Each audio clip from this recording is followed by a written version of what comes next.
I mean, again, he doesn't know who Gabriel is, right? Because he didn't come from an Abrahamic faith. The people of Mecca were pagan. The Quran is mentioned, if this book was from other than God, they would have found in it many contradictions. If a book is without contradictions, that has no bearing on whether it comes from God or not. I've had phone books that are inerrant, but I certainly don't think God gave them. That we believe without understanding. The brother asked a very important question, that most of the scholars say that listening to music, watching movies, and most of the television programs, they're haram. So how can we have fun? Let me tell you, brother, at the outset, that having fun is permitted in Islam as long as the fun is halal fun. That the standard narrative has holes in it. The Prophet tells us because Satan or the devil sleeps over our nostrils. Those who oversleep and not pray Fajr on time, Satan urinates in their ears. I really do think Jesus was crucified and that he really was dead and buried. He thought that he was a son of God in the sense that he was specially chosen by God. I think Jesus really did think he was going to be the Messiah, the future king of Israel. I mean, that is, after all, why they crucified him.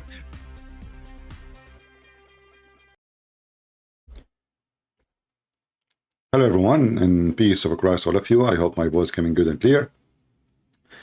Actually, I apologize for the delay, which is usual anyway, but I was drinking some water and suddenly the water went in the wrong direction. So you might notice my voice is not comfortable. Man, that was horrible. So with Allah, if you put him in your throat, because the Muslim, they try to push Allah in your throat, always go in the wrong direction. A question always we ask the Muhammadan, and nobody can answer. If you search in Google, if you search in YouTube, search whatever you want, you will see that not a single Muslim really can tell you who's Allah. Oh, what they say to you is God. Okay, I know that he's your God. That's not the question. Who is Allah? He is the creator. But I'm not asking you what he do. And the Quran says he is the best of the creator or the creators. So that doesn't say anything anyway, because if he is the best of the creators, that means he is just one of many creators. So who is Allah?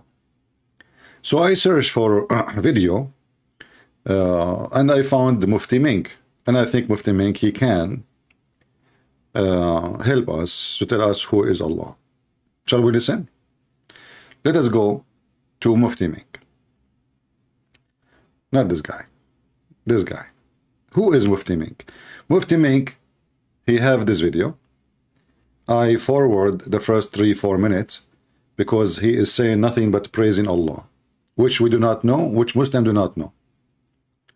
So now Mufti Menk, he is going to give you something really priceless about how to find out who's Allah. Let us listen to what Mufti Menk want to say. Allah says, we will continue showing them signs in the horizons, meaning in the creation of Allah, as well as within themselves, until it is proven beyond doubt to them that it is the truth. So Allah, he said that before he created mankind, he will keep showing them sign until he is proving himself without any doubt. So why people still have doubt? And why Allah did not give Muhammad any sign? You know, when you see the Muslim talking about sign, we shall give them signs. But this is a contradiction for everything the Quran is saying. And the Quran says, if this is a book made by other than Allah, you will find in it a lot of contradiction. So if we go right now, we see that the Arab and the people of Muhammad and the Jews, they keep saying, how come he don't give us a sign? But Mufti Menk, he just quote for us that Allah will give us signs, and this is in the time of Muhammad, until there's no doubt. The signs will not continue because Muhammad is the one who provided with the signs, supposedly. If you ask the Muslims, what is the word sign in the Quran? They say sign is an ayah. Chapter 2, verse 106, it says, any ayah we abrogate. You ask the Muslim, what does that mean? They say, oh, in this case, it means verse. So the same word, which is verse, the same word is a sign for the Muslims. Do you see it? This is the Muslim translation. In Arabic, it says ayah. When Mufti Menk was quoting for us, he says ayah. So was Allah speaking about giving ayah to prove that he is God? That would be silly.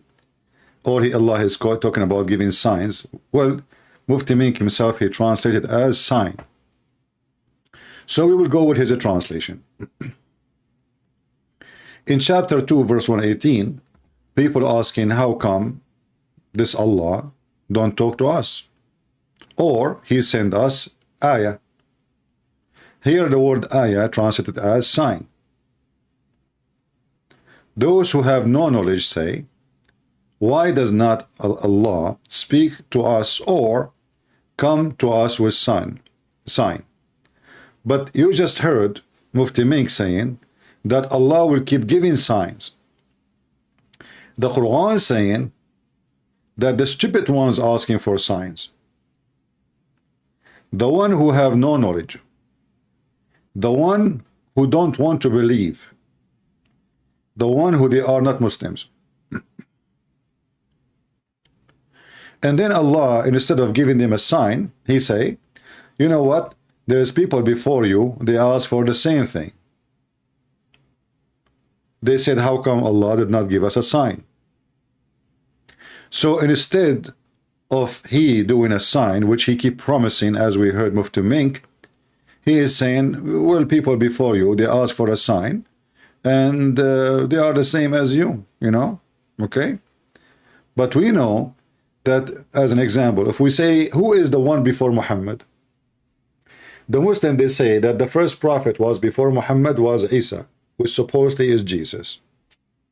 So how come Allah, in the case of Jesus, he did not say the same to the people of Isa, saying to them, well, you know what, I'm not going to give you a sign because people before you ask for the same thing. Are you with me? So Mufti Menk confirmed that Allah will give us signs after signs until we have no doubt. And he said that 1400 years ago.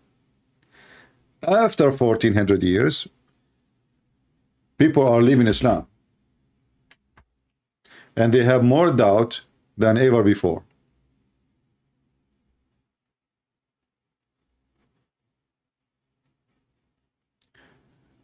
People are asking what website I'm using. This is called Quran Wow. QuranWow.com. Do we have any Muhammadan would like to join us?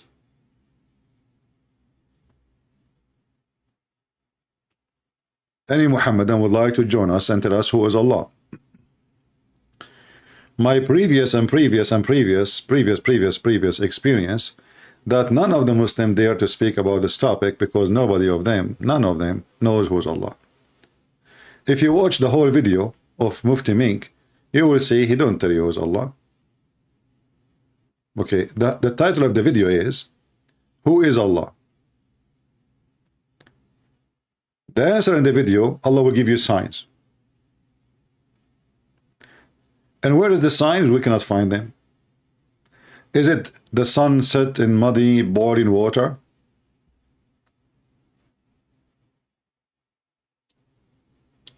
Is it the sign that Allah is stupid in biology? He thinks that the baby is made by a semen coming from the ribs of the women and the semen coming from the backbone of the man?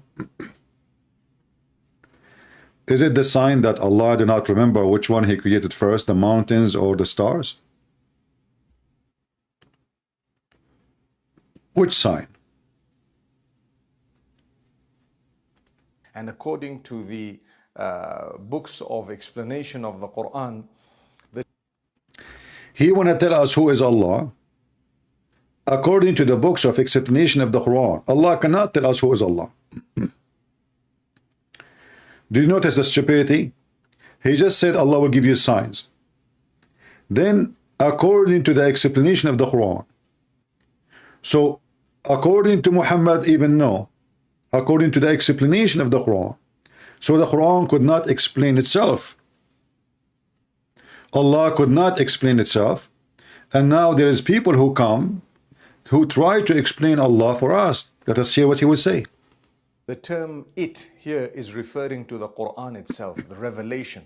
The revelation is the truth. It has come to you with a lot, and Allah will prove it as time passes that each and everything that He taught you is actually the truth. Absolutely. That's why we are laughing at it. Same time, remember the topic, who is Allah? Now we are talking about revelation. Why you don't change the topic and say, what is revelation? Sometimes you might have science proving something contradictory for a while, and after a decade or more, or a century or more or less, science will just apologize because it has a new finding, and that new finding will then be in conformance to what was revealed. So Allah says, we're going to show this to you as time passes. That's not my topic today, but really going back to who made me. So number one is, I have to admit someone made me. Number two is, really He cannot be like me. no way. It's not like me, because time has passed, millions and billions have been on earth, and they have advanced, and with their advancement, every year we are more and more well acquainted with our bodies, our limbs, and so on, more and more findings. So we're progressing, we're advancing. With that advancement, nobody has created a human being, subhanallah, exactly as we are. And there is anybody can prove to me that Allah created a human being?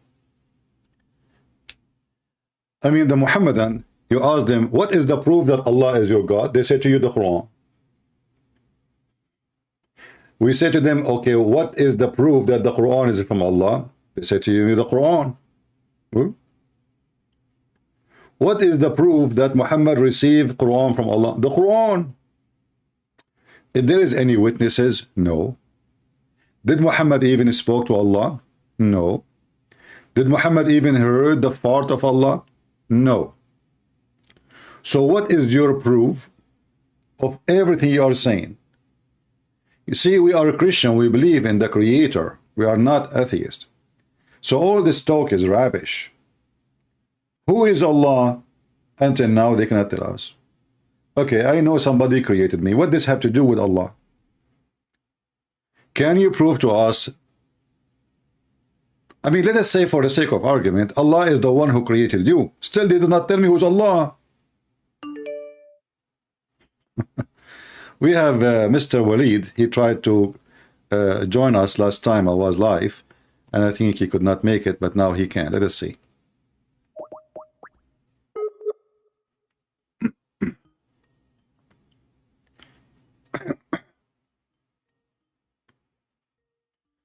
I'm calling him.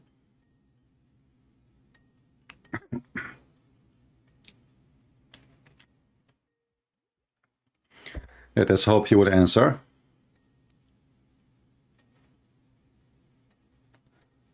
Okay, taking some time to answer. Not sure why. Okay, let's try again. We will give it a try.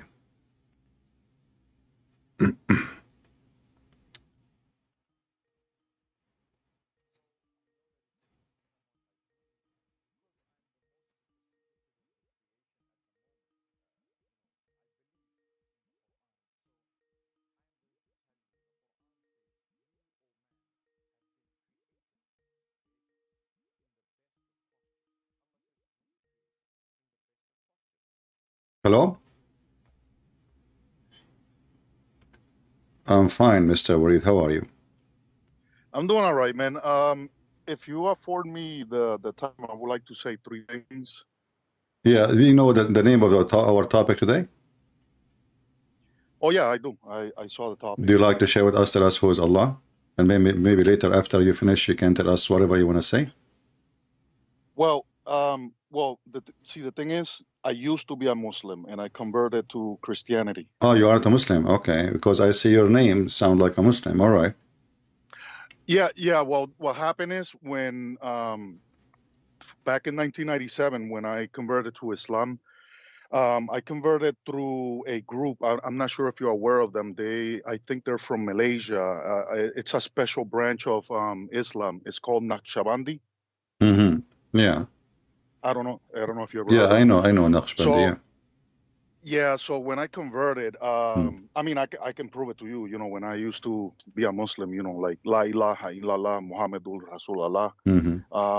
or Bismillahir Rahmanir Rahim. No problem. So, so again, I want to just say three things. I don't want to take too much of your time because I do respect your ministry and what you're doing it's very, very good. So when I was a Muslim, but the main thing that I noticed with Islam is it's almost like they keep you in this bubble, and all these people, you know, they don't want to really tell you all the things that you're sharing. Um, and unfortunately, what Islam and the Quran and this fake prophet Muhammad, what a lot of people don't realize, especially in the Muslim world, is that the Quran has no direct connection. There's no consistency with the previous revelations from the Old Testament, or you know what they call Nevi'im, or in other words, the Tanakh. And then the Tanakh reveals that we were expecting a Messiah who will be the son of David, who will die, and he himself will be God, or God becoming flesh.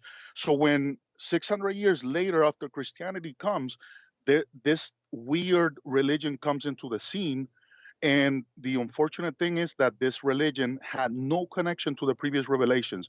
What the religion did, however, is use texts that were considered Gnostic texts by a heretical group, Christian group.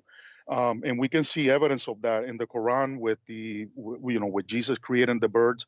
That's from the Gospel of Thomas. Then you can also see other, with the fact that Jesus was not killed and that he's not the Son of God. That's also from a late document that we know as a fact is a forgery, which was invented in the year 400.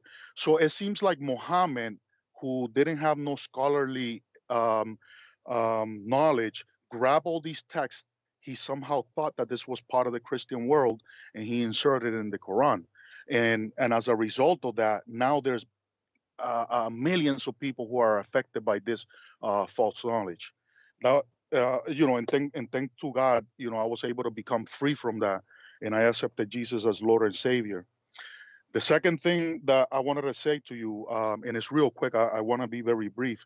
I saw a video from you the other day that somebody asked you concerning Matthew 27, where it mentions that Jesus, I believe it talks about the potter, um, and concerning the betrayal of Judas and the 30 pieces of silver. And I mean, I felt that maybe people who were listening didn't get it clearly. But what we do know, as a matter of fact, is that the old scrolls from the Old Testament, normally they used to be put together, but when they were put together, they will normally have the major prophet in front and then the minor prophet. So when Matthew is quoting out of, I believe is he quoted from Jeremiah, but it was actually from Zechariah. It's because the scrolls back in the days, because there was no chapters, it was really hard to find these scrolls. So you always refer to the main prophet in the beginning of the scroll, which sometimes contained two books. And then the last thing I wanted to say, and so that we can close this up and you can keep going what you're doing, it's more of a suggestion. I do appreciate everything you're doing, and that a lot of people are able to obtain this knowledge that you're bringing forth. And it's no better than a person who's an Arab and who understands the religion. But as we already know, it's what you're doing is very dangerous. There's no doubt that what you're doing is very dangerous. So my suggestion, which is the last thing I'm going to say, is make sure that as you are being reached by people, that you're behind a VPN. It's very important for your own safety. All right. Okay, my friend. Anything else you want to say? No, that will be all. Yeah, they, but they can you tell me, you know, all those things really you mentioned to me, like especially the last one is the last one I care for. I fear nobody, and my safety. No Muslim will dare to get close to me. Trust me. Okay. But anyway, about people understanding how Matthew and how Matthew he write. First of all, what we care for is what he said, how he quote, and which one first. It doesn't matter. For us, we read the words, and the words as it is, it is. And when a Muslim he try to question, you know, there's two kind of people. There's people who are asking questions, and there's people they question. So the Bible welcome people to question how things are meant, but I think the Bible is so clear. You know, and the story in Matthew present to us a lot of things actually, and it's connected to to Mark and Luke and John, all those connected together. However, it's connected to tell us that you can be a person who is very elect and very chosen, yet you can betray the Lord. We are different from Muslims. Muslims believe in destiny, which make Islam very stupid and very funny. Destiny in Christianity is even if God he decide to choose you. As an example, God he chosen Adam to be created. That is a choice. God he chosen Adam to be in heaven. That is a choice. But God told Adam not to eat and disobey from the tree. That was the choice of Adam. So all of Christianity and our faith is based on choices. So even when the Lord he choose you, you choose whatever you like. I have one question about how they were able to convert you. You said to me long time ago, those Naqshbandi, which is now a bunch of Sufi, they sing and dance and, you know, weirdo, which is not even considered as Muslims. Yeah, what happened was I was living in Brighton, Boston, and I was down in Commonwealth Avenue, 1350 Commonwealth Avenue, which is in front of the train. So during that time, you know, I met this kid. His name is Mohammed Hafiz. He's from Malaysia, you know, and so I started talking to him, and back then I didn't know nothing about nothing. Like literally, religion was not part of my life. And he began to talk to me about Muhammad, but I never heard of this religion or anything. I was like 18 years old or something like that. So then, little by little, they started talking to me more and more, and then they finally, you know, got to me, and But what the major thing was able to make you think of Islam? Well, see, the thing is that the most arguments that they kept postulating is that how can Christianity have three gods? I was not a Christian, but you know I knew Christianity, Yeah. and it's not logical. And Islam is logical. It's a clean religion, and all of this stuff. So it was very appealing because all of us humans we have a natural desire to look for God. But when I got sucked in there into that world, they gave me a new name. My real name is William, but that's why they gave me his name is Sheikh Abdul Karim. He's from Turkey, and when he converted me, he made me do the La ilaha illallah Muhammadur Rasulullah. And then when I converted, they gave me a new name, and they said Walid Al Karim.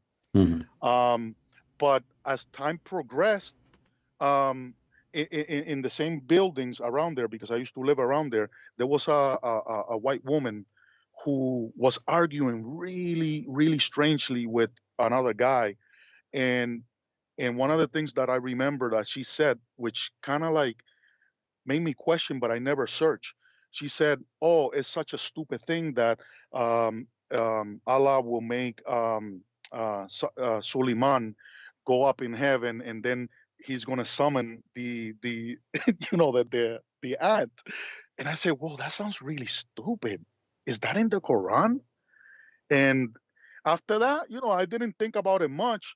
So years went by, but then something happened. One day when I'm getting ready to go to work, I decided to turn the TV, and for some reason, there was a Jesus movie, and when I turned it on, it was on the section where Jesus is on the cross. Like the movie was almost over, but Jesus is already in the cross, and he's saying, "Father, forgive them, for they don't know what they're doing."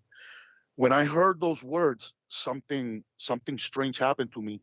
I went to school. I couldn't stop thinking about it, and then few days later, I met this Guatemalan guy. He started preaching to me about Jesus and all of that, and I was like fiercely like debating him. No, how can Jesus be God and this and that? The Quran says that Jesus never died, and that God took him away and all of this. But he kept more patiently and persistently, and then I accepted Jesus after that. And I've been a Christian ever since. All right. Over 20 years ago. Happy for you, my friend. But I'm telling you, and this is the last thing I want to say because I don't want to take your time, is and I'm saying this because of my own experience. A lot of Muslims do not read. They don't. A lot of Muslims don't dig deep into the Hadith or the Quran, and everything is more like what the Sheikh says or whatever, and they never have this understanding primarily that the Quran is an amalgamation. An amalgamation means it's a unification of a lot of things thrown in there, including the Gnostic text, and they don't know that. And then to answer your question, Allah, basically, once I did the search, Allah is basically the worship of the moon god. And then little by little, I just deconverted and converted to Christianity, and I'm happy that I'm a Christian. Well, So God bless that's you, all my I wanted to friend. say. Thank you very much. God bless you, man, and thank you for everything you're doing, because through you, the Lord Jesus Christ is setting free a lot of people. I mean, Thank you, man. Thank you. God bless. Take care. All right. Yeah, there's no Muslim can dig inside the Quran, because you cannot dig in something so shallow. The Quran is the most shallow, stupid book ever. We will dig in what? Sometimes like language speaking, we say deep dive. But how you can deep dive in something very shallow? I mean, what kind of God he promised me? I will have endless penis. I mean, I will dig where? You do not need to dig for it. It's coming out. So this is not even religion. This is just a stupid collection of many religion. Muhammad, he was trying to make himself someone. Before he moved and live with the Jews, he know nothing about Judaism. He do not even know any name of the fast of the Jews. He do not know even any prophet of the Jews. He know nothing about Judaism. When he moved and lived between the Jews, and actually we can prove that in 2 minutes from their books. And Muhammad even, the story when he heard about the fasting of Ashura, he met some Jews. He said to them, "What is this? Why you are fasting?" They said, "This is the day Moses, he passed over the sea."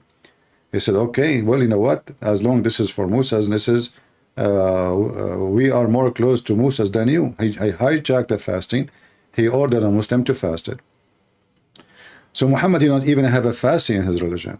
Fasting is something he stole. He noticed the Christian, the Jews, others, they fast. So Muhammad wanted to have a fast too. Otherwise, how he can be a religious person and how he can have a religion? He mixed the old religion, which he had before he met with the Christians, which is the paganism of Islam in the Kaaba. And you will notice that Muhammad, he neglected the Kaaba for a long time. But when the Christian and the Jews, they neglected him and they did not accept him, he go back to pray to the Kaaba. And then you ask yourself, I mean, why you pray to the Kaaba now, but you were praying toward Jerusalem? All of that is just a hypocrisy action, so to make the Jews and the Christians accept him. He prayed toward Jerusalem for a long time, and then when the Christians and the Jews did not accept him as a prophet, he gave up. And this is why we see in chapter 9, verse number 29, which came at the last chapter, Muhammad, he said in the Quran, he said, go and kill the Christian and the Jews. because now he knew that those people, they knew him very well. He is just a fraud. Now we go back to our topic. If there is any Muhammadan would like to join us, please feel free. Who is Allah? And I say, none of you Muslims knows. And I know what will happen. The time will go, and not a single Muslim would dare to call us, because this is a topic no Muslim can answer. No Muslim. As you see, this Mufti Menk in the video, he will give you a longer speech, but he will not tell you who's Allah. Who's Allah? لقد خلقنا الإنسان في أحسن تقويم. Now he will sing the Quran for you. Indeed, we have created man in ahsan, meaning the best. You see here, when you quote something from your book, and supposedly you are trying to prove to me that Allah is God, but the verse saying that the best of the creatures or the creation is the human being. Let us go to the verse he is quoting for us.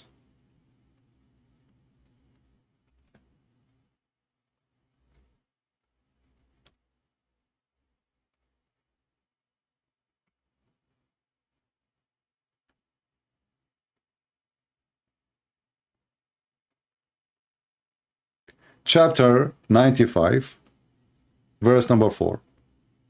But you will notice that Mufti Menk, he did not read for us the beginning of the chapter. If we can quote the chapter. If Allah created everything, and he is the creator of everything, what kind of God he swear by the fig and the olive? Or by a mount? And he swear even by the city of Mecca. I mean, what is this? You see, when you swear by something, the most valuable thing for you. Something is more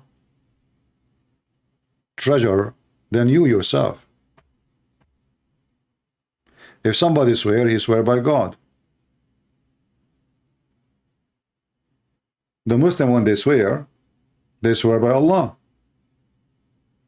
or by Muhammad. But Allah, the creator, he swear by the fig and the olive. And he swear by the city. Which city we do not know, but we assume it is Mecca. And then now Mufti Menk, he jumped to say to us, we created the man as the best stature, mold. What does that mean? Remember, he is trying to tell us who is Allah. And then he is saying to us, and we reduced him to the lowest of the low. If we ask Mufti Menk, explain to us how in the world this has happened. Because the first one who was created, it was Adam, and the first one was reduced is Adam. But the Muslim, they say Adam is a prophet, and the prophet are the best of mankind. Are you with me? Do you understand what I'm saying?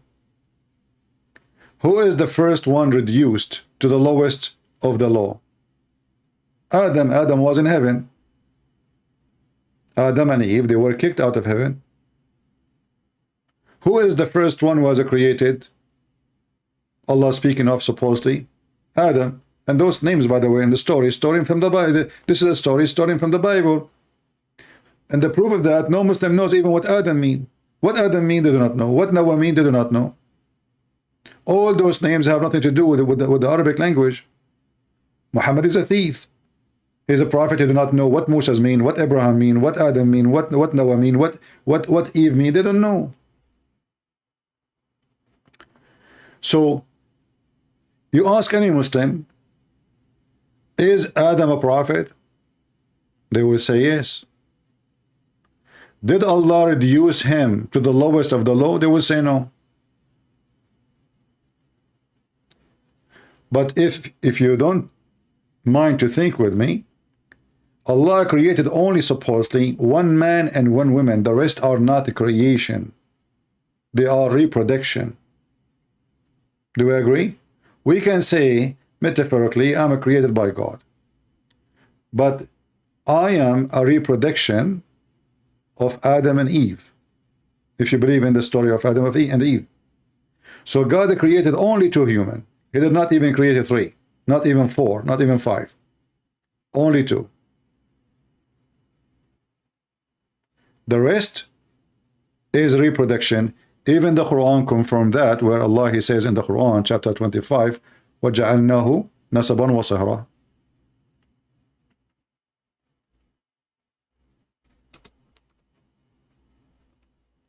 And this is the same verse allow Muslim man to have sex with his daughter if she is a daughter out of marriage. Chapter 25 verse 54 says, it is he who created the human being from water, then invested him with ties of a blood and marriage. So as you see, the human being created just from water, that the first human being is Adam. And then Adam, he have a wife. And then everything is just to follow. There's only one man, one woman is created. So the same verse this man is quoting for us is the same verse proving to us Islam to be stupid and doesn't make sense. And, you know, like as long I am in chapter 25 verse number 36 54, you will see verse number 56. It says, we not send you except to be a bearer of good news and as a warner. So why Muhammad is killing people as he is just a warner?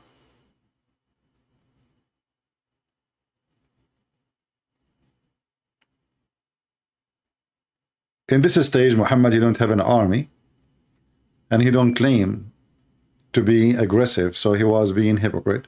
I'm just a warner, you know, I don't want anything from you. Later he raped them, he took their women, he took their money, but he's just a warner.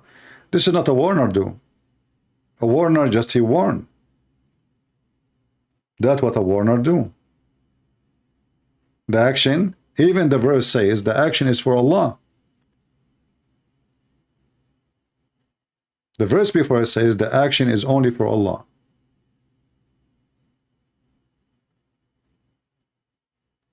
So as you see, every statement in this book is a stupid statement. Let us try to go back to Mufti Menk. Maybe we can find solutions. He want to say something useful. Okay, so Allah, he claimed, the Quran claimed that Allah created the human as the best of creatures. But there is any proof that Allah, he created that? And what this have to do with who's Allah? Nothing. Of taqweem, your postures. You know, the way you stand, the way you sit, the way you hold, the way you see, the exact positioning of all your limbs and organs. That have nothing to do with you are the best of a creation. That is stupid of you. As an example, a little bird can see better than you. It's called eagle. A little dog can smell 400, 600 times better than you. It's called dog. So you are being stupid now. In fact, human being, he have the less ability compared to animals to survive. There's only, you see, he did not mention the brain. The most important thing a human being he have is the brain. Otherwise, in the rest, who care how you stand up, how you walk? Who care? I am not in the best way I am because I stand up like this or I walk like that. Human being, he is superior because of the brain. If the monkeys were smarter than us, they will be superior and we will be in the zoo. As simple as that. So the Muhammadan, as usual, they shuffle the brain away and they describe you as a human being how you look like. But isn't it the angels, they look better than us? Isn't it Allah, he look better than us? The Muslim says, sure. So what look have to do with being the best?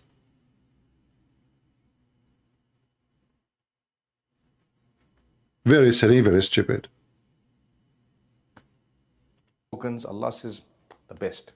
The best. The best from what? From all other creatures of Allah subhanahu wa ta'ala. See, he just said from the best of all other creatures of Allah. So we are better than the angels. But when Muhammad, he saw the angel in the sky, Muhammad, he bowed down to him. Let us go to the hadith.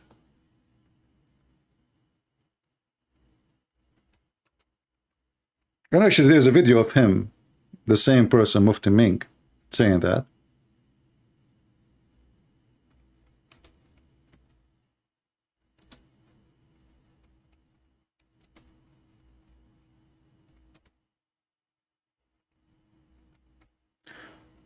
Let us find the hadith.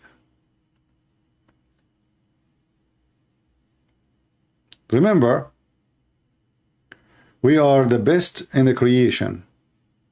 And you ask the Muslims,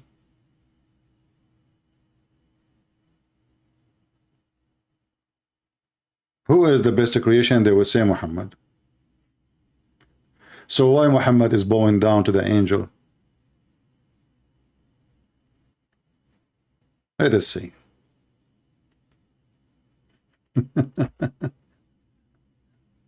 If Muhammad is the best, it should be the angel bowing down to Muhammad, right? And Muhammad is the best.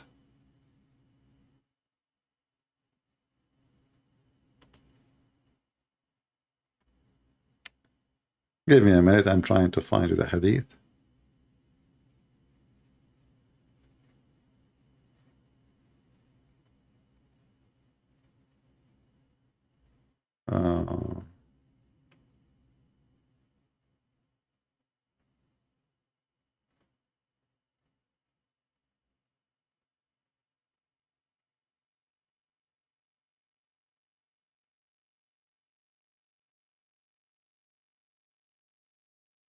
Yeah, until now I could not find it, but I will go first. Let us go to the Quran.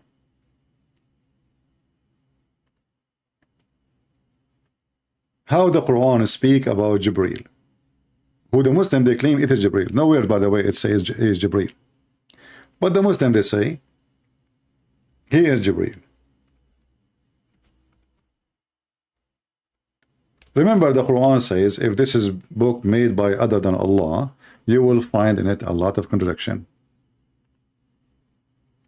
How Allah describe the Quran, this is not hadith, describe Jibreel.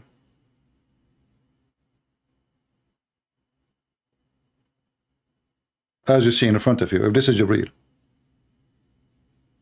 this is Jibreel supposedly, this is Jibreel supposedly, this is Jibreel supposedly. If you ask me, based on speaking and reading Arabic, this is Allah. But we will go with the Muslims. We just heard Mufti Menk saying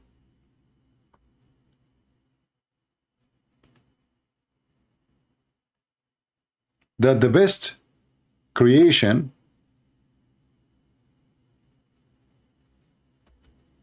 is mankind.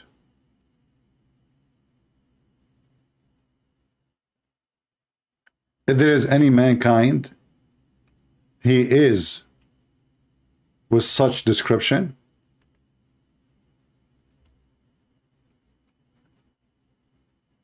If there is any mankind, he have a chair between the heaven and the earth.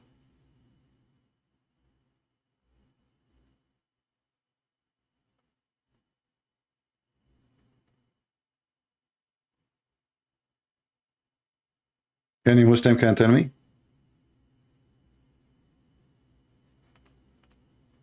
There is no human being. Even Muhammad right now is in the grave. So is a human being is the best of the creation according to Islam? No. This is false.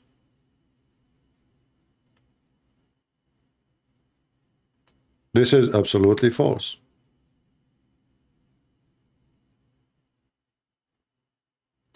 I found the hadith, the one I want to show you, about Muhammad bowing down to the one who saw in the sky, and it says clearly this is the angel. So if the mankind and Muhammad is the best of mankind and the mankind is the best of all the creation, then how Muhammad is bowing down to the angel? And why the angel is sitting on a throne when he is just an angel? Read carefully.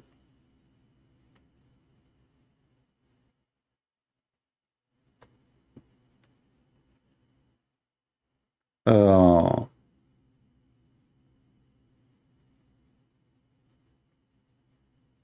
trying to find. You see, the Muslim, they took it off in the translation. Look, it says here that he bowed down. Here in English, I don't see it. Where did he bow down?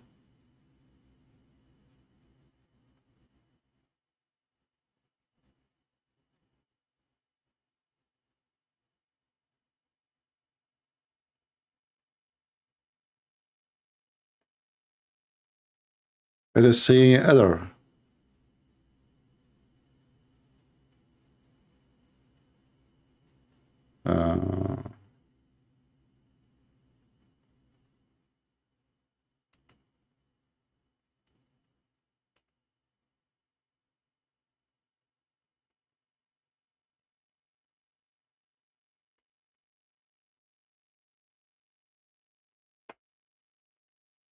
Let me try. Sometime the Muslims, they translate something and they forgot to translate it in the same way in the other place. This is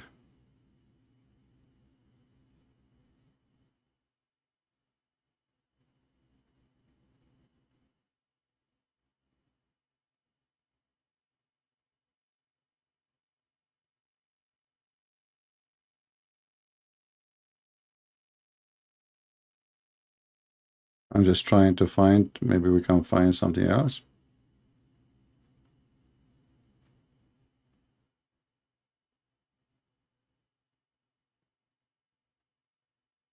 Here you see it says he fled him in fear. Why you flee? And you know, when you say somebody sitting on a throne, that means he have the authority. He is higher than Muhammad.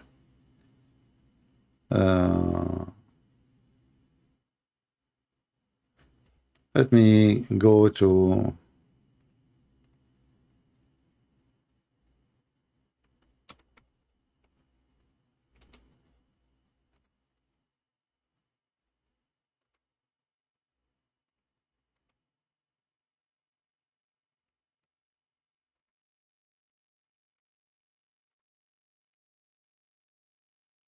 let us see.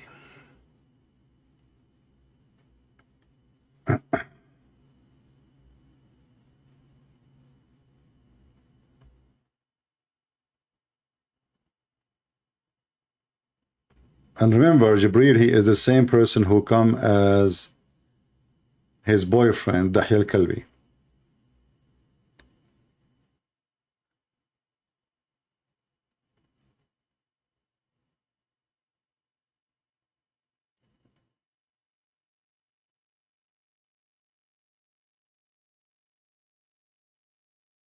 Let us see, let us see.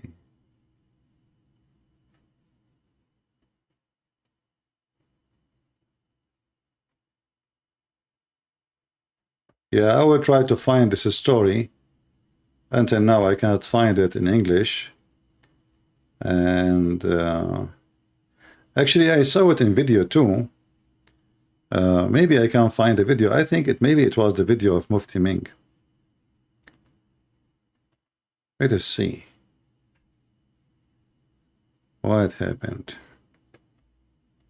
Mufti Menk. That would be good if we can find Mufti Menk video about it.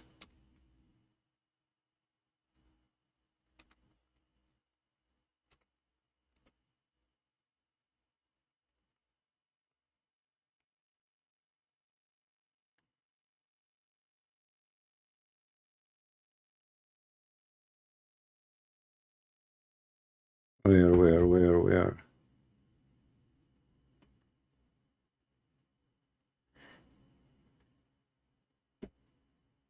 Yeah, well, that will be a long list of videos to look, you know. But I remember, I think it was him, he was mentioning how Muhammad, he fell on his face because he was terrified when he saw Jibreel. But anyway, the point is, as you see, Jibreel is on the chair in the throne. He is in the sky. the Quran describes Jibreel as the most mighty, which is description of God, not description of man. For man is not the mighty, you know.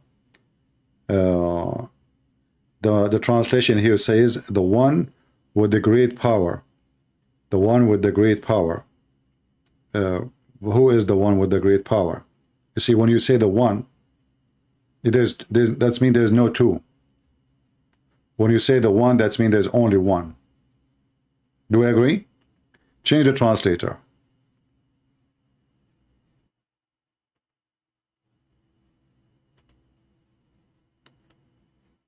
Read with me. Does it say here the one with mighty in power? And then we will find the Muslims adding the word Jibreel. It is not in the Quran. Why they add Jibreel? Because this Quran is stupid and confusing. Because there's no way this is Jibreel. For Jibreel should not be sitting in a throne. Same time, the description says clearly how powerful he is. He is the only one have such a power, which means Allah don't have it. If he is Jibreel, he is the one sitting on the chair between the heaven and the earth. He is free from defect in body and mind. This is the Muslim translation. Do you see it? And here it says, it used the word istawa. And this is the exact word the Quran used to describe how Allah, he sat on the chair. If I write down, I will take the word stawa, copy it, put it in the Quran. You will see this is a word describe how Allah, he sat on the chair. The Muslim, they translate it as he leveled himself. Chapter 2, verse number 29. This is exactly the same word, stawa. Do you see it? So how the angel, how the human being is the best of the creation of Allah, and then we find that the angel Jibreel is the one, the Muslim call him the one with mighty power. But that is God. You see, if it says an angel with mighty power, I will say he is one of them, and they have mighty power, all of them. But the verse says the one.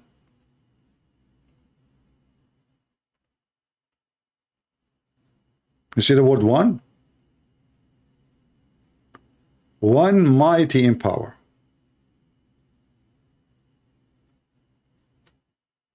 And the verse behind it describe that this person, he is perfect.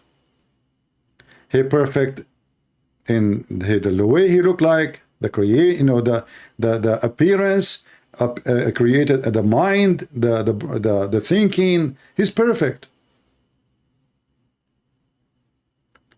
Do you see how we can conquer Islam? We did not even play, not even like 50 seconds of the video of this guy. We did not play 50 seconds.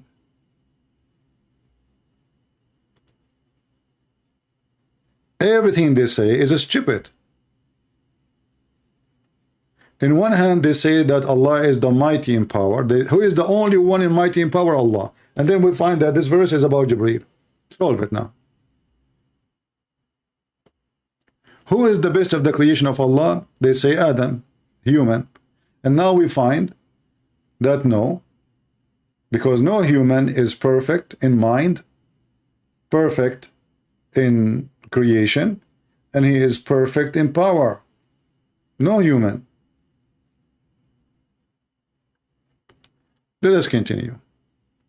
Now, pause for a moment because I want to prove that to you to begin with. Think for a while. I find it funny that a Muslim asking us to think. I forgot that the Quran says don't think.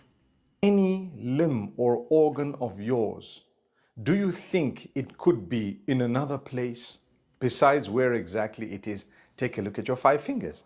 These 5 fingers, exactly where they are, you know, the index finger, the thumb, if you had to change anything, you would never be able to compete with what is already there.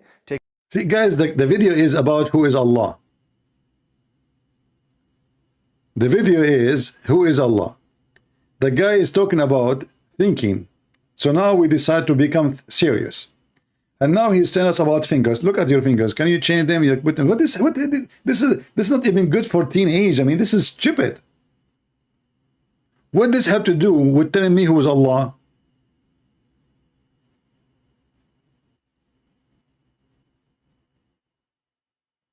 Well, monkeys have fingers too.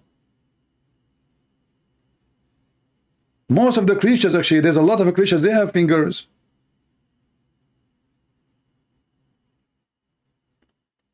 We are asking how you can prove to me Allah, and you say to me, think. And now look at your fingers.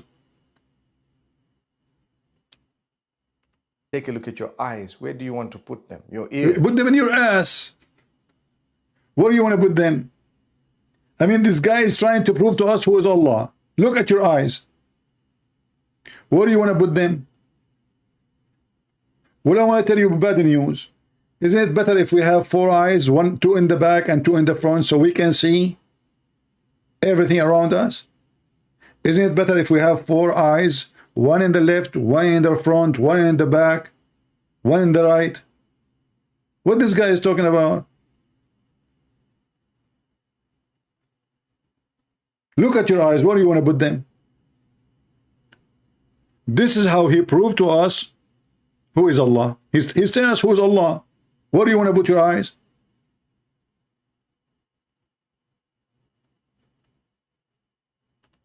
Yes. Take a look at your lips, your teeth, your mouth.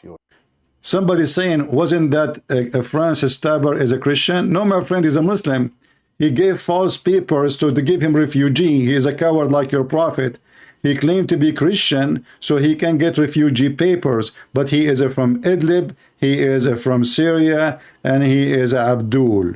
We got him busted. And you know, the Muslims, look at this. The Muslims, let us say for the sake of argument, there is somebody, he is a dog. But if he is a dog like Muhammad. I mean, aren't you ashamed? You have 1 million stabbing, and then you say there's a guy, he is a Christian? He is not. They got him busted. He is a fraud. This is why they refuse him. Muslims who they have all the garbage of Muhammad. Muhammad, he sent people to stab people in their home. Abu Nafi', a man over the age of 90, he sent a person to borrow some food from him to assassinate him. Imagine, this is Muhammad, the one who killed babies, the one who raped children, and now they are saying, you see, there's a Christian. He is a Muslim like you.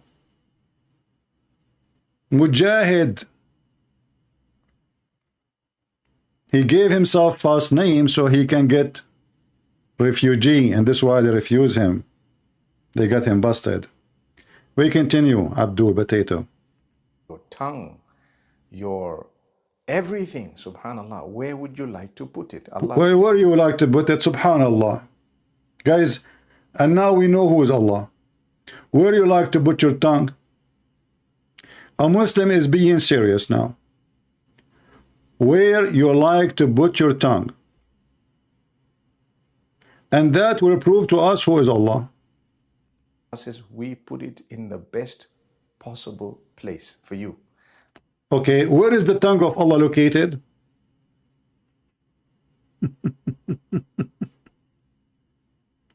Any Muslim can tell me where is the tongue of Allah located? We created you, Allah says, and we created you in such an amazing way. So Allah subhanahu wa ta'ala is the greatest. Okay, now, how Allah, we know He is the greatest? Because the way you are created. But how we know that first He is the one who created us? Let us say we have the best way we are created. But what does have to do with Allah? How you prove to me now that this God, Allah, is the one who created me? Maybe it is Buddha. Maybe it's Mickey Mouse. Your description is so stupid. Did you bring us something new?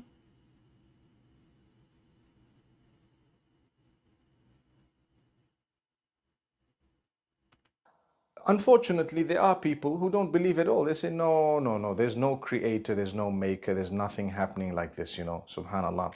Well, we're saying, did this just come about or just like that, you know? We're too sophisticated not to have had a maker. That maker, we believe, is not like... Is the video is about there is a maker, or the video is about who is Allah? Who is a Muhammadan he dare to call me and tell me who is Allah? As you see, they don't know how to answer. I mean, the video title, who is Allah? Until now, he is telling us making BMW. What does this have to do? We are asking who is Allah. We are not asking you. This is not the topic. Who is? Let us say, for the sake of argument, Allah is the maker. Still, we did not know who is Allah. If your father is a doctor and I ask you who is your father, you say to me, you don't say to me the doctor. I say to you, who is your father? Doctor is what he do. Who is your father?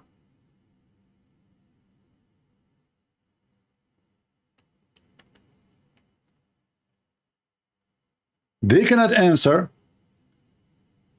They are making up reasoning, and this is the religion out of reasoning. If Allah is not the greatest, how did Islam spread so fast? The answer for that is very simple.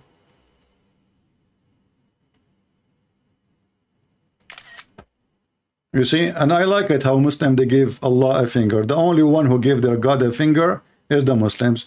If you look at his anus, he will be swollen. If Allah is not the greatest, how did Islam spread too fast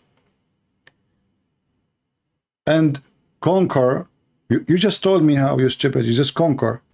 I mean, are you stupid or what? Islam did not spread unless you conquer. Even the Quran says so. When the victory of Allah came, they conquer Mecca. People, they enter into Islam like waves. So nobody is converting to Islam. People, they accepted Islam just to be safe from being killed. And you are the one who used the word conquer, you idiot. And this is why I say you cannot find one Muslim is not suffering from a very low IQ. It's a must. It's part of the, like it's a package. Chapter 110, it says clearly how Islam spread. When you see, when he conquer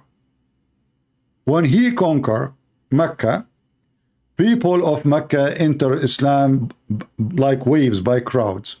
So before that day, nobody want to enter. The sword in their neck, everybody say Shahada. And that's why you are stupid. This is why none of those Muslims who've been conquered, they can explain to us why they are Muslims. Look at you. You are sitting like a potato. Why you don't call me and tell me who's Allah? Do you think this guys, can tell us who is Allah? Why you don't call me, Mr. Finger? Go open the camera. I promise I will put you in the screen. Put your finger up and tell me who's Allah. You don't know. The second you ask them who is Allah, they say to you what he do, but none of what he do is proven to be true anyway. He's the one who created you, brother. Would you have a proof? With the Christian, the Jews, they have different God. They say he is the one who created them. The Hindus, the Buddhists, they have different gods. So who is Allah? They have no answer.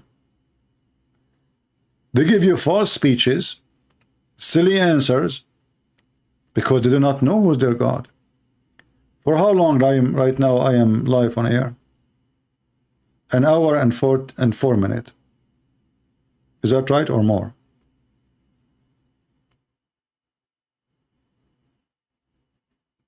No Muslim call me to tell me who's Allah. They are telling me Allah, He make shish kebab. Allah, He is the best to make hummus. Allah is the best to make barbecue. But who is Allah? Maybe we should try to find a better video than this. This guy getting boring.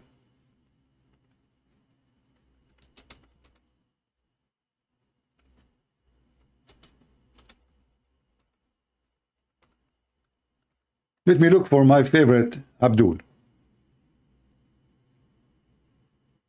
Definition of Allah in Islam. There's a definition. Before posing my question, I would like to thank the organizers for making such a brilliant... Okay, give me a break, yeah. Organizer. You're stupid to join actually such a thing. Anyway. Says what Allah is and also says what Allah is not. Huh. Besides knowing what God is, it is also important to know what God is not. So that if someone falsely claims that so-and-so is God, you can easily come to know this is a false claim. As far as the reply to what is the definition of Allah, the best reply that any Muslim can give you is from the Quran, from Surah Ikhlas, chapter number... See, from the Quran. What is Allah from the Quran? The Quran, which is made by Muhammad, there is no witnesses. Okay, what's a chapter of Ikhlas saying? Tell us. 112, verse number 1 to 4, which says, Kul huwallahu ahad. Guys, say to me who is Allah. Say Allah is one of. What does have to... I'm not asking you how many He is. I mean, do you see the stupidity? Did I say who is Allah's? I said who is Allah. Allah is a one name, not a name of many. So you answer the guy who asking you who is Allah. You say Allah is one of, and one of, that means He's many actually. There's many of Him. Say He's Allah one and only. Allahu Samad. Allah, the absolute and eternal. Lam yalid wa lam yulad. You know, the absolute and the eternal. Where do you get this translation from? As-Samad, it means a collection. This is an Aramaic word, not an Arabic word. This is why in Arabic we say, which is coming from the Aramaic, masmuda. Masmuda is, you know, like those pig thing, you make a hole in it, you put your coins. That is masmuda. As-Samad is the one who is a collection of gods. He is the one who unites gods. The verse you gave me does not prove Allah is one anyway, because He is one of. Qul huwa Allahu ahad. Say He is one of, not ahad as one. Ahad cannot be one in Arabic or even in Hebrew. Muhammad the stupid, he is trying to copy the Jews when the Bible says, your God, O Israel, your God is Echad. Echad is Ahad. But Echad is not one in number, you idiot.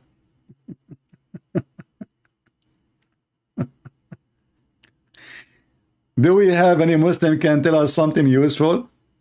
So we are asking, with respect, we are called Al-Ahad, has the same meaning as Al-Wahid. That is your stupidity. Same time, when you say He is Al-Wahid, that is stupid of you.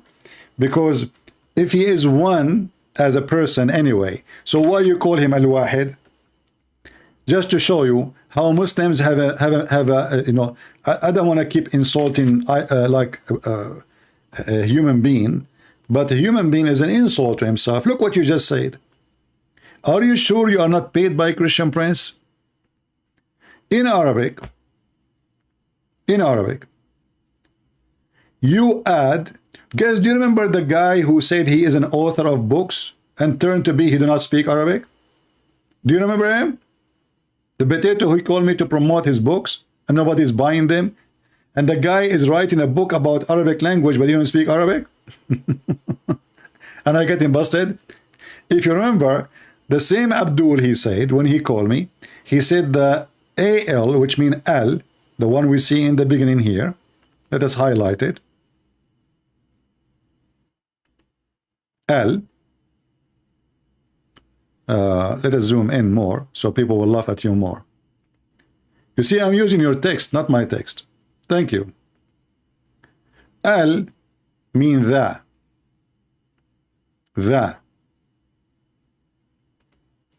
Why you want to use the if Ahad is one? if Allah is the only one? Why you want to use that? You see, even in English, when you say the house, because there's many houses, so you decide to say the house to tell me that you are going to a certain house. Right? The tree, that means a specific tree. The month of etc., that is a specific month. So al is the same in Arabic. It's a word mean that. In the Aramaic language mean God. So I will go with your language now. The one you are using today is Arabic as the word that. The one you understand. The ahad. If ahad mean one, how in the word you say the one?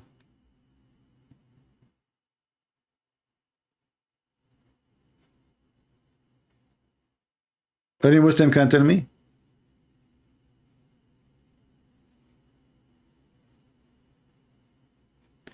Don't you say the Bible? Yeah, I say the Bible because there is many. There is Bible for computers. Search right now the word Bible in Amazon. There is Bible for computer. There's Bible for those language. There's Bible for the dictionary. People are in the word Bible for. Do you know what Bible mean? You don't even know what the word Bible mean because you're ignorant.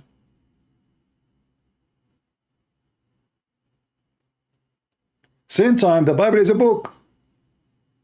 Have a lot of books. So we are talking about an object. But we are talking about God. If there is many Allah, if there is only one Allah, then why you are saying Al-Ahad?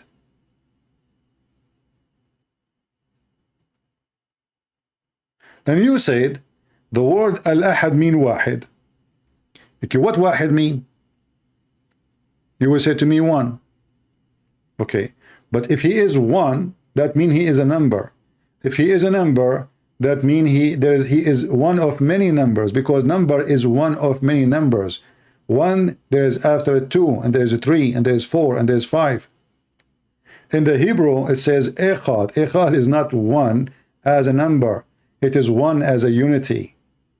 So the husband and the wife, the husband, he leave his parents and he will become Echad with his wife, but they are not one person. Those are two human beings. The Bible called them Echad. Muhammad, he copied the word Echad, he put it in the Quran, and now your God looks stupid, because that means Allah is not one as a person. Actually, if you go in the Quran and you search the word Ahad, you will find that all the Quran say Ahad mean one of. Let me type it for you in the front of your eyes. Actually, I will take the word he said and I will put it in the Quran.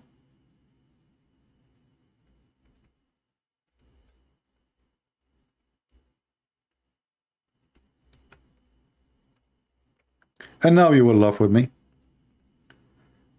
This is the verse Zakir Naik was quoting. Huh? I will copy it as it is in front of your eyes. Do you see it, guys? I'm copying it. And I will repaste it in the search engine as it is in front of your eyes. Huh? I did not add, I did not take, as it is.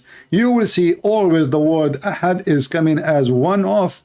Chapter 2, verse 102, it says, وَمَا يُعَلِّمَانِ مِنْ أَحَدٍ, and they teach nothing, no one, except one of. One of. Translation. They don't teach anyone. You see what ahad mean? Anyone. There's any and there's one. So if there's only one, then you don't say they don't teach anyone. So what ahad mean? Teaching anyone. Unless they say to him or to the one, this is a trial from Allah. Do you see it? The angel, they taught anyone. This is what ahad mean. This is one meaning. Let us show you the other meaning. Chapter 2, verse number 136, it says here, لا نفرق بين أحد منهم. We don't differentiate between any of them. So what أحد mean? One of many. Chapter 2, verse 136. Is that my translation? No. We don't make any distinction between any of them. So how أحد mean one, and we are saying any of them? It mean one in the context? No, it doesn't mean, because this is an Arabic word. It cannot mean anything else except this. Ahad, always you see wahid mean one. Ahad mean one of. I mean, you are the stupid one who says to me, we use the word ahad in the meaning of wahid. That means it is not wahid. This is your text. You said we use the word al-ahad as the same meaning as al-wahid. So why you are using al-ahad if the meaning is, if the purpose is wahid? Muhammad simply, he is copying the Jews, copying the Old Testament. Oh, you Israel, your God is Echad. He put it in the Quran, and now he is in trouble because this is make Allah more than one person. For Echad is not one person, is a unity. He is an idiot. Now, still the question is valid. Who is Allah? The answer is, say he is one, according to Zakir Naik. But who cares if he is 1 or 7 or 11? Who is Allah? Okay, I am one, and you are one.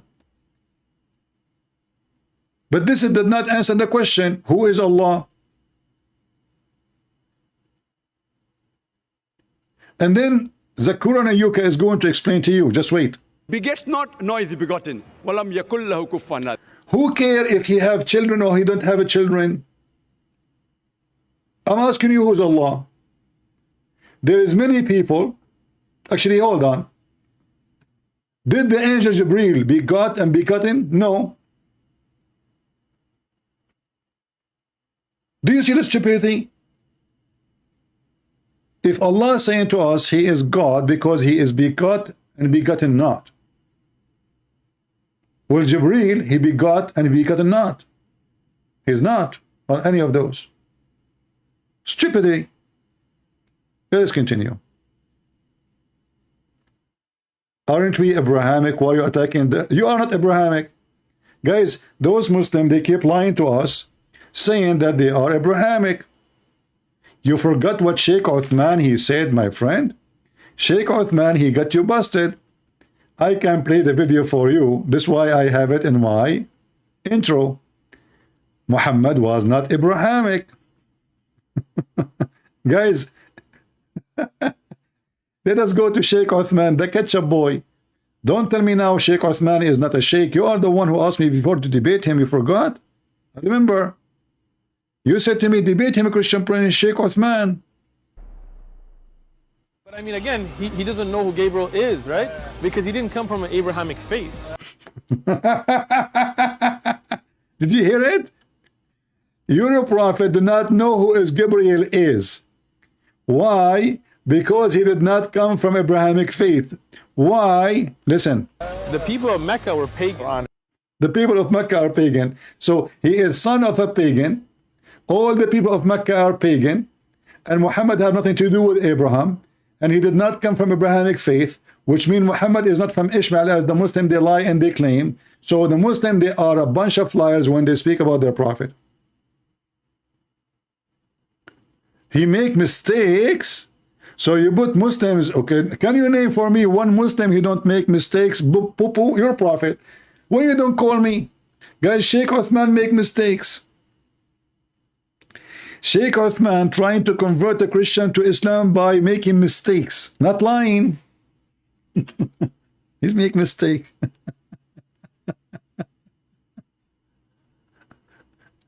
Oh boy. Someone saying CP, Sam, David, all Sam together. No, my friend, I don't have I don't have partners. I am the same as Allah. I don't allow people in my kitchen, they will burn my food. Without talking about the names you mentioned. So a Muslim cannot tell us who is Allah. Not a single Muslim knows even who is Allah. All what they say to you, funny answers, he is God. He's one. He's big. He's powerful. He forget. He forget not. In one hand he's forget, in the other hand he forget not. They give you all kind of answers have nothing to do with the question. Who is Allah?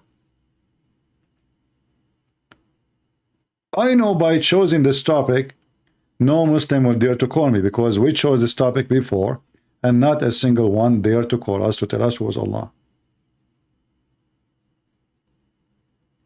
Nobody. There is nothing like him. There is nothing like him.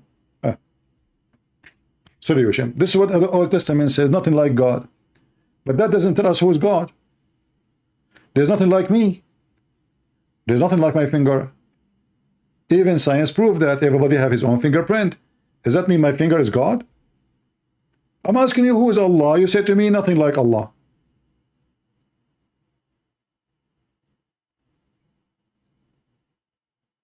Right? Hey, my friend, the one you name their names, why you don't call them right now and tell them to join us, or give me their Skype, I will call them. Oh, no, I want to watch him and call them. Can I call them live? Give me their names, give me their Skype. Is the four-line definition of Allah subhanahu wa ta'ala, of Almighty God, given in the glorious Quran. This is the touchstone of theology. It is the litmus test to identify any person says so-and-so candidate is God. If that candidate fits in this four-line definition, we Muslims have got no objection in accepting that candidate to be God. The first is, Qul huwallahu ahad. Okay, so say he is one. Well, Krishna is one. There's no two Krishna.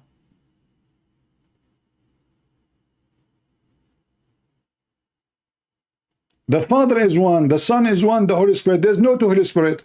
There's no two Son, and there's no two Father. This is the definition. So if you are one, we accept you God. Okay, what else? Says Allah one and only. Allahu Samad. Allah, the absolute and eternal. Lam yalid walam yulad. He begets not, nor is begotten. Walam yakul lahu kufuwan ahad. There is nothing like him. For example, I'll give you an example. Give me an example. There are some human beings who say that Bhagwan Rajneesh is God. During question and answer time, there was a Hindu brother who told me that if Hindus don't consider him to be God, I never said that the Hindus call Bhagwan Rajneesh to be God. There are many human beings who claim Bhagwan Rajneesh is God. Now I will give you a sample. Why do we use this negative also? Like say is Allah one and only is positive. Allahu Samad, Allah the absolute eternal. Lam yalid walam yulad. He begets not, nor is begotten. Why do we? But why you don't tell us why he don't begotten and why he cannot be God? You see, he said Allahu Samad. The Muslim translate the word Samad as the one who is dependent in himself, sufficient. But the Quran says the opposite. The Quran says that Allah cannot have a son unless he have a girlfriend. So now we know why Allah don't have a children.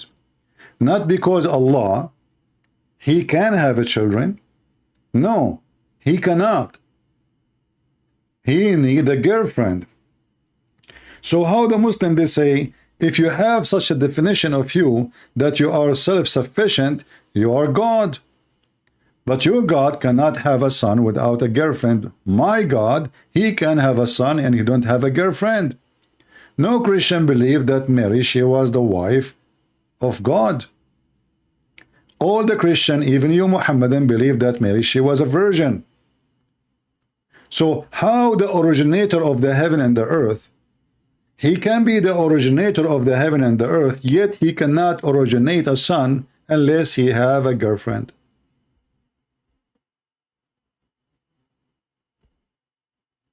Anyone can tell me? If Allah, the originator of the heaven, and he is a questioning his ability, you see, he did not say, well, you know, they say I have a son, I say I don't, that's it. No, he is the one who said, how can he Listen, how can is what? Is a questioning for the ability. Correct? If somebody call me and say, hey, Christian, do you have a son? I can be sarcastic with him and say, how I can have a son and I don't have a wife? Are you stupid? Can I have a son if I don't have a woman in my bed? Not only I have to have a woman, I have to have a woman and have sex with her. Not a woman sitting next to me. So if Allah is God, then why he is questioning his ability to have a son without having a woman? A woman to have sex with, not to have a woman next to him in the couch.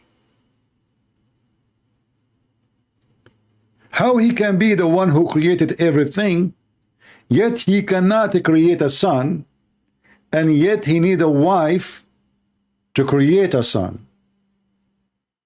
So he cannot be the creator. In different verse in the Quran,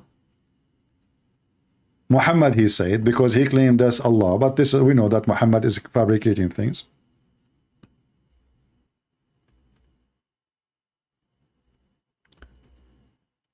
Allah supposedly said in chapter 21, verse number 17, had we intended to take a pastime between two brackets, i.e. a wife or a son, etc., we could surely have taken it from us. Do you see how Muhammad, he keep making poo-poo? How Allah is one, and then Allah want to take a partner from us. Are you with me?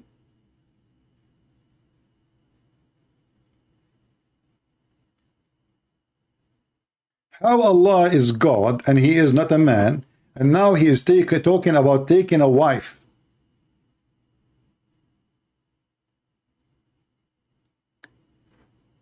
So he's saying, you got busted. Why would Allah want to have a son? Why would Allah want to have Jibreel? Why would Allah want to have Isa? Why would Allah want to have anything? If you ask this question, then you have to ask all of them. You are stupid like your prophet.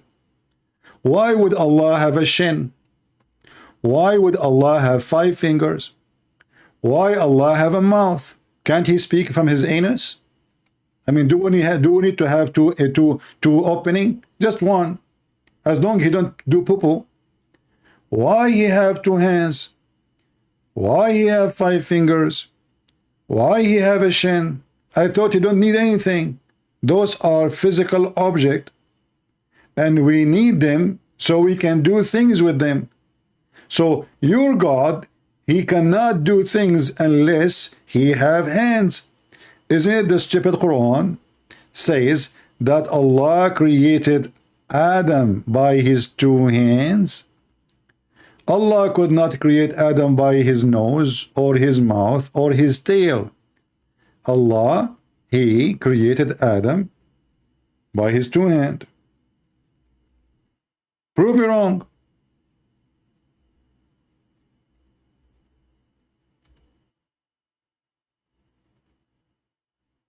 You know, when the Muhammadan they say something about their God, we laugh, and this is why they don't dare to call and get me. You want to get me? But get me, call me. Why you don't call me as long as it's so easy? Why all your scholars don't dare? How Allah God? And now he is using his 2 hands. I'm using your logic. The Quran says if Allah want to create something, he says to it be, and it would be. Wonderful. We asked before Muslims, did Allah say be after he used his hand or before he uses his hand? Huh? Why Allah is using, why he have hands? I thought Allah, he has power by saying be. And why he say be anyway? Can't he use like his mind without saying it?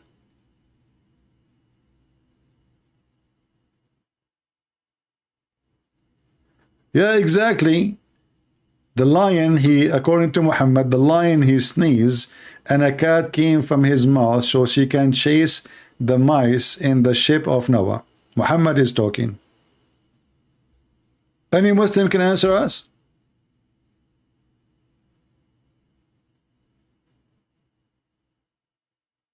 No one like Allah. Okay, here we go. Allah using his hands. To do what?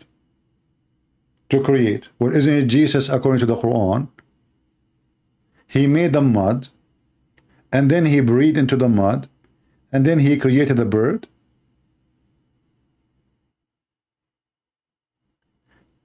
You will notice that Zakir Naik, he skipped that Allah is the creator, because now we know that Jesus is a creator according to the Quran.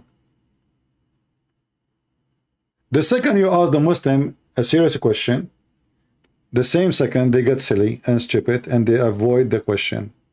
The guy is asking you, who's Allah? You say to him, he's one. Do I care if he's 1 or 10? We know, like the name says, oh, he's one. That's it. You know, if we add S at the end in English, that's mean there is many gods. Who's Allah? Let them know. What do you know about this God? Nothing. Not to forget to mention,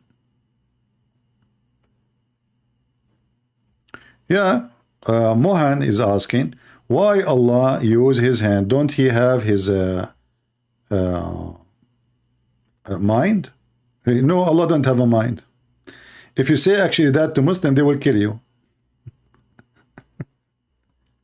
No Muslim dare to say Allah have a mind. Do you know that?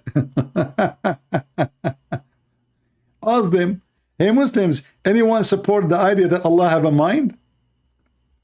They don't dare. They dare to say he has a hand, but they don't dare to say he have a mind. Allah don't have a mind. Allah have hands.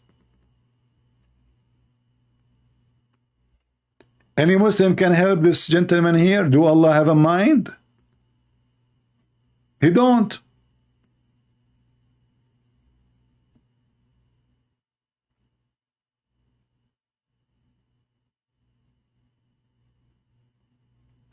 And there is a very easy way to prove Allah cannot be a person who have a mind. Why? You know, don't the Muslims, they say that Allah, he wrote his word and his book in a tablet? He wrote it in a tablet. And this tablet, nobody can touch it, nobody can see it. Okay. So now, Allah, he wrote his book in a tablet. What is the purpose? It says in Arabic, Lawhun Mahfuz, which means preserved, protected tablet. So the point of it is what? Is a preservation, correct? But how you, Allah, need to preserve it? By writing it down. And nobody can read it except you. That means you have a short memory. You can't remember what you said before. And you need a tablet. Otherwise, what the tablet for? You see, if this is a tablet he gave, like God gave tablet to Moses, well, this is to Moses. Not to forget to mention, by the way, Muhammad the idiot, he told the Muslims that Allah, he gave Moses the Torah in tablet, all the Torah, not 10 commandments, all the Torah. So imagine how many trucks of tablet rocks Moses used to carry. He spent his life carrying rocks. All the Torah, God gave it to him in tablet. Are you sure? So as you see, here it says that this Quran is inscribed in a preserved tablet. Where the tablet is between the two eyes of the angel Israfil. Why he put Allah? Why Allah he put the tablet between the angel eyes so Israfil cannot see it? I mean, do you see the security? Are you stupid or what? Well, Israfil cannot see it, but the angel in front of him, he can read it.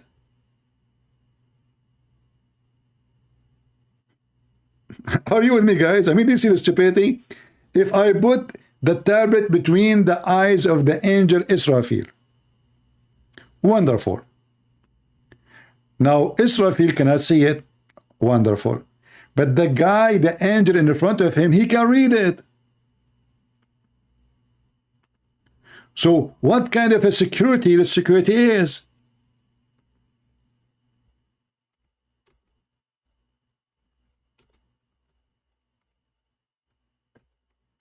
By the way, if we ask the Muslims where Muhammad got the name Israfil, they don't know. What Israfil mean? They don't know. They stole that from the Jews. What Jibril mean? They do not know. Mikael, they do not know. They do not know. What this religion knows? Nothing. He's a thief.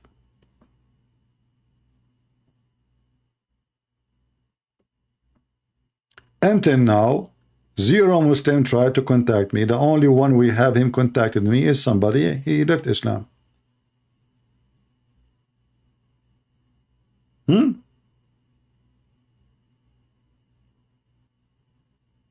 Any Muhammadan?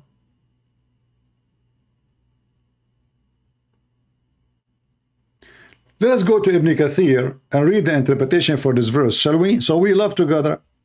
Maybe Christian Prince is giving you false information. Chapter 85, verse number 22.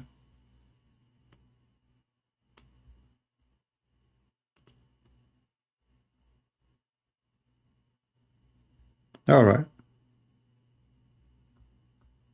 85, 22. Let us love together at the hocus focus mocus tocus falafel of Muhammad. All right.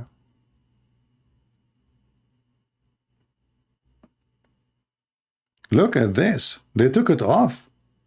Guys, Ibn Kathir interpretation for the verse is so long.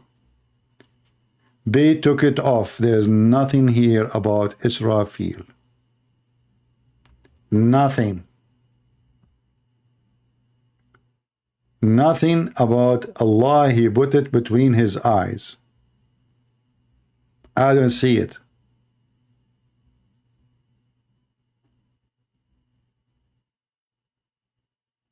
None.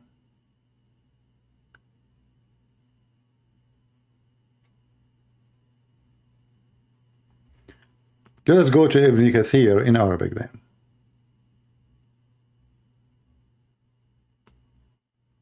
Just to show you why you cannot trust Muslims when they translate to you any book of their books. Ibn Kathir in Arabic, I have all the books collection here in my shelf, is 1,000 times bigger than what they have in English.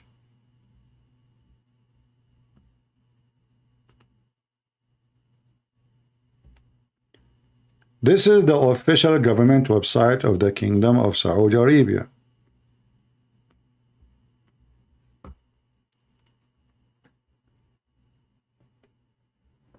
And this is the description of Al-Lawh al-Mahfuz.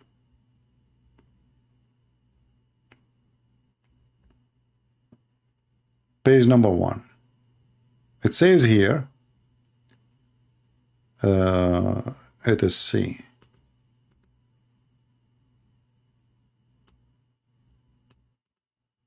I will use Google Translation to translate. But let us see if we can find. Here we go. It says here, وَقَالَ ابن أبي حاتم, blah, blah, blah, blah, he said, etc., that Allah, he put the preserved tablet between the two eyes of Israfil, and he have no permission to look at it. How he can look at it? It's between his two eyes. Maybe he have an eyes of lizard. His eyes is popping out. Same time here it describe, which we cannot find in English. The English, they took it off. What is the tablet is made of? It is a white tablet made of a flower. The edge of it covered by rubies and pearls, red rubies, and the right which wrote on the tablet is pen of light, and the words of it is written connected to the throne, and the origin of it is coming from the lap of an angel. Anyone understand anything? Let us use the Google translation.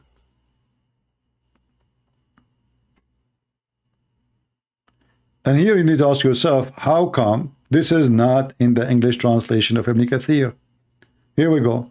The preserved tablet is on Israfil forehead. Ibn Abu Hatim said,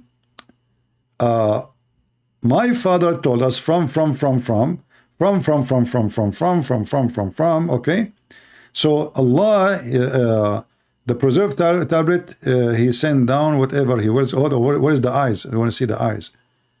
We saw the forehead. I think we skipped. It should say, let us see. Yeah, and the translation is not coming. So anyway, he put it in his forehead between his two eyes, and he have no permission to look at it. He have no permission to look at it. And here it says, describing the tablet, what it's made of. The tablet is a white pearl. Its length between the heaven and the earth, and this is Google translation, as you know. And look how big the tablet. All of this is between the eyes of the angel. It's between the east and the west. Its edges, brother, is made of a pearl and sapphires. And you know, like here, they are adding more spice to that story. Here it says, Allah, He preserved the tablet in a white pearl, with pages are red rubies. His pen is light. His book is light for God, in which every day He created 60 and the 300 moments. He created, provided, kills, gives life, honor, immunity. Allah is making a book now. And Allah, He preserved the book between the, this is why the angel Jibreel, he have a cross eyes. I mean, imagine you are an angel trying to spy at what Allah, He put between your two eyes. You are becoming so curious. Did you ask yourself why Allah, He put the book between the two eyes of Israfil? Any Muslim can tell me? Isn't this clear that He don't trust him? He put it, it says here, you see, in the translation, we could not find it. It says here, between the two eyes of Israfil, and he is not allowed to look at it. Why? Because obviously Allah do not trust Israfil. Israfil is a bad boy. So Allah was looking where I'm going to put the tablet. If I put it in his lap, he will look at it. If I put it in his hand, he will read it. So he come with a smart idea. I put it between his two eyes. Allah, what about you put it in his back, in his ass, in his back head? I mean, as long this angel is so big to the point, between his two eyes, the tablet itself is from the east to the west. The distance between the earth and the heaven. If the distance between the two eyes of the angel Israfil fit for that tablet, that means his head is so big. Why you put it there? What about you put it in his mouth? His nose?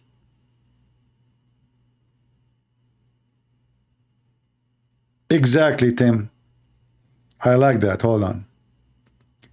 Tim, he helped us with the description of the.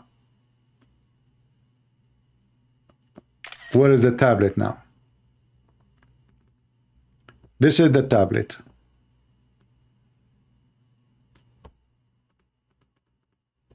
Let us zoom in. So if Allah is Almighty God, why even He need to preserve a tablet? Can't He preserve it without making a tablet? Can't He preserve His word without putting it in such a way between the two eyes of an angel? What about put it in you with you? Which is one better? Put it with Allah or put it with the angel Israfil? And obviously he don't trust Israfil because he put it between his two eyes.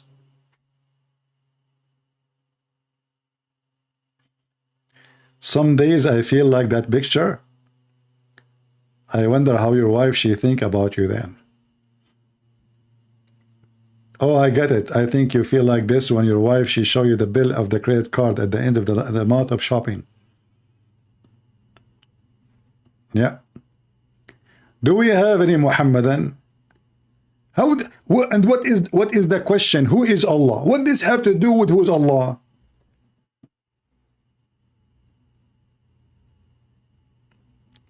What we learn now that Allah he need to preserve tablet. He'd have a short memory. I will write. If you give me your phone number, I have to write it down.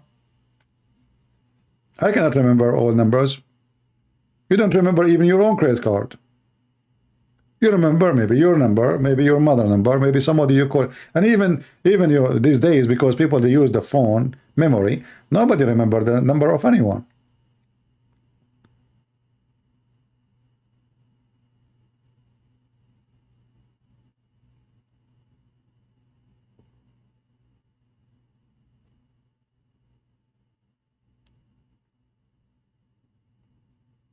And you know, when the Muslim they say that Allah he have a preserved book, do he have the abrogated version of it or the unabrogated version of it? Do Allah delete verses from the preserved book too?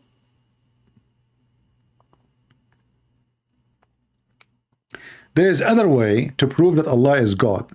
Let us go there. Allah is God for the following reason.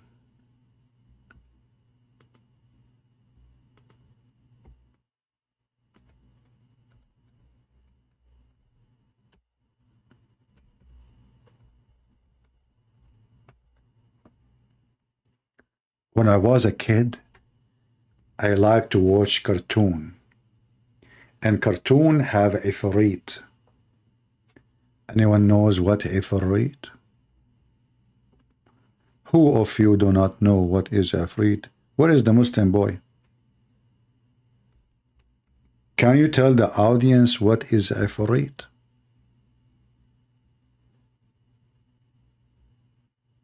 Any Muslim can tell us what the heck is this? Ifrit.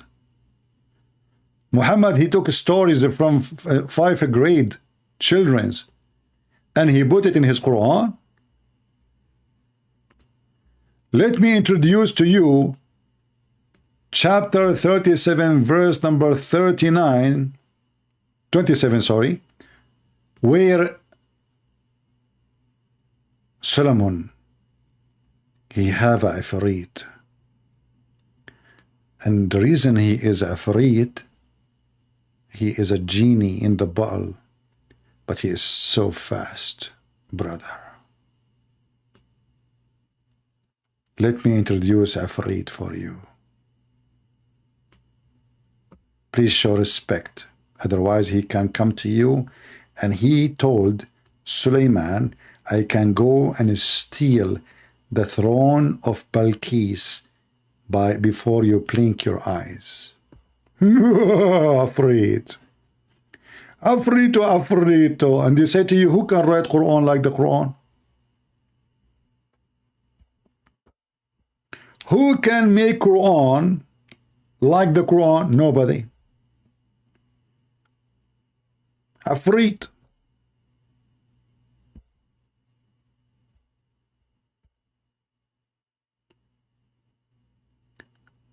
Solomon, he have a ifrit. This ifrit is a thief. He told Solomon, Listen, I can go and steal her throne. I mean, look at the thieves. They made Solomon as a thief. I can go and bring you everything you have before even you blink your eye. Look how so fast this guy is. Before he blink his eye, the Afrit can bring her throne, her chair, the dollars, the money, the credit card. He's so fast. Are you kidding me? This is why he is a Afrit. Look what he said to him. Afrit, between two brackets. This the Muslim interpretation now. He's a strong. He's a strong, okay? Listen carefully. This is a story written in the tablet. By who? By Allah. Okay. And Afrit, who is a strong, from the jinn. Oh, he's from the jinn. Now we know his family too. Said, I will bring it to you before you raise from your place.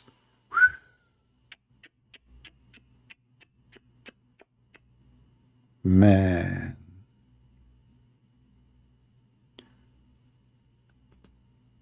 The Muslim Sulaiman, he is a thief like the Muslim Muhammad. The first thing they start thinking of after he told them that her throne is made of gold is how to steal the throne. How? By Afrit, brother. The Afrit, this is not a joke. This is a very fast creature. I mean, ask me. When I was in school, the teacher, she said to me, you are Afrit. Because I was a troublemaker. And I don't know what Afrit is. Like you are 5 years old and what the heck is Afrit is this? Afrit. This child is Afrit. And now we know where it's coming from. And where is the Afrit is coming from? Is it from the legend of the Hindus? Afrit, genie in the bowl. The Persian, the Hindus, the Indian.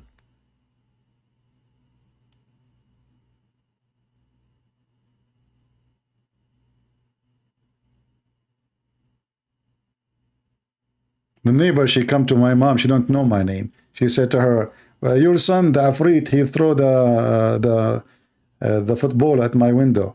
She said, which one? She said, Afrit.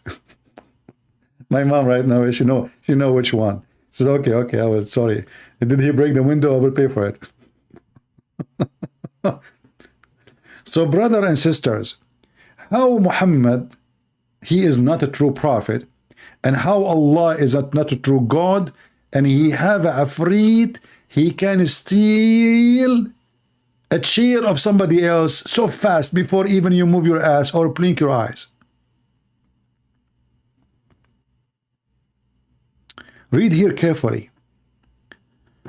One with whom was knowledge of scriptures. Ooh, this guy have a knowledge of scriptures. He said to him, I will bring it to you within the twinkling of an eye. Ooh, man, it take Allah 1,000 years to send his message down to Muhammad. That's what Allah said. But it take the Afrit a second, a twink of an eye, to go all the way from Jerusalem to Yemen, to go and come back. And not only that, he is carrying the throne, a bunch of thieves. And then Sulaiman, he said to them, saw it placed before him. He said, this is by the grace of my Allah to test me, whether I am grateful or ungrateful. And whoever is grateful truly is a gratitude. For what they are talking about stealing the money of a woman, and now they are talking about grateful.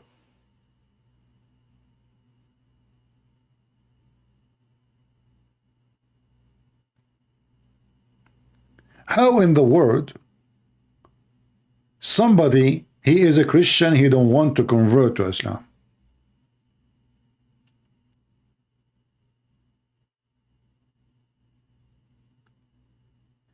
And the funny, Suleiman is the one who asked for her chair. Hey buddy, who of you can go and get me her chair? Look at this guy. He's the part of the Caribbean.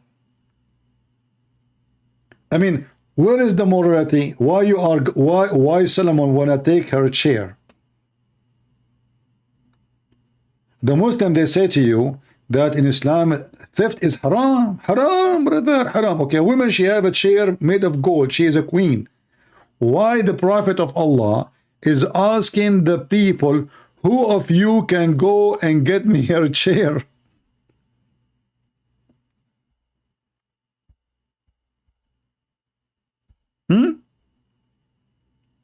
Hey people, who of you can get me the microwave from the house of a flying fish?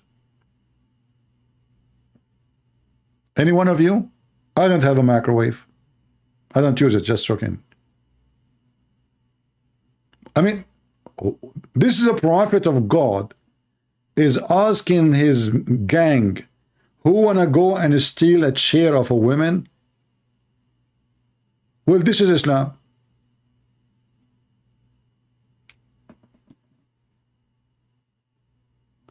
And this is the chapter of what? This is the chapter of the ants, and don't ask me about the ants. The story is getting complicated. There's a bird. His name is Al-Hudhud. I don't know, guys, if you have time. People, do you have time? Do you have time to tell you the story, or you have no time? I don't know if they have time or not. Because this story is so complicated. Many of you cannot even handle it.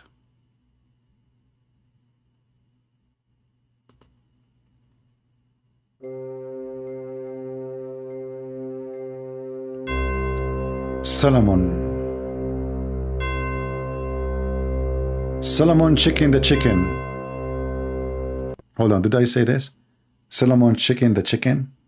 What kind of language is that? Chicken the chicken? What the heck? English is funny. Solomon chicken the chicken. Chicken, chico, chikaku. Which one is a chicken who first? Chicken the chicken. You go to the airplane, they say chicken. And then they set us in the airplane like a chicken. And they say to us, put the mask, please. And then we are like a chicken, literally, next to each other. And then all the chicken, they take the mask from their mouth and they get sick. Oh, no, don't say that. It is, you cannot take the mask. You can take it only when you are eating. So 400 people taking the mask off, eating in the same time, and it's okay. But remember, you have to keep 6 foot distance between each other. Okay, anyway, stupidity is amazing.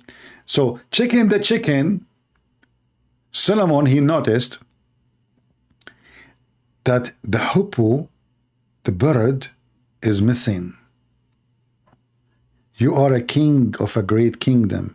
Your army all the way from Jerusalem to Persia. Even in some Muslim book they say to Khurasan. To all the way actually to Bukhara.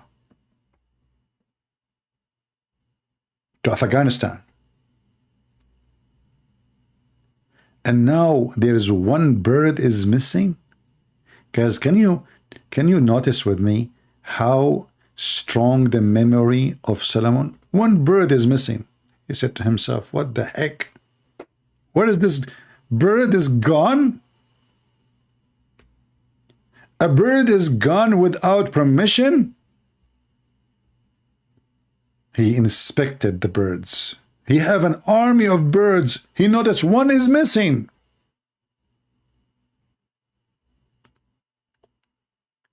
Do you see how good his vision is? How good his... One bird is missing.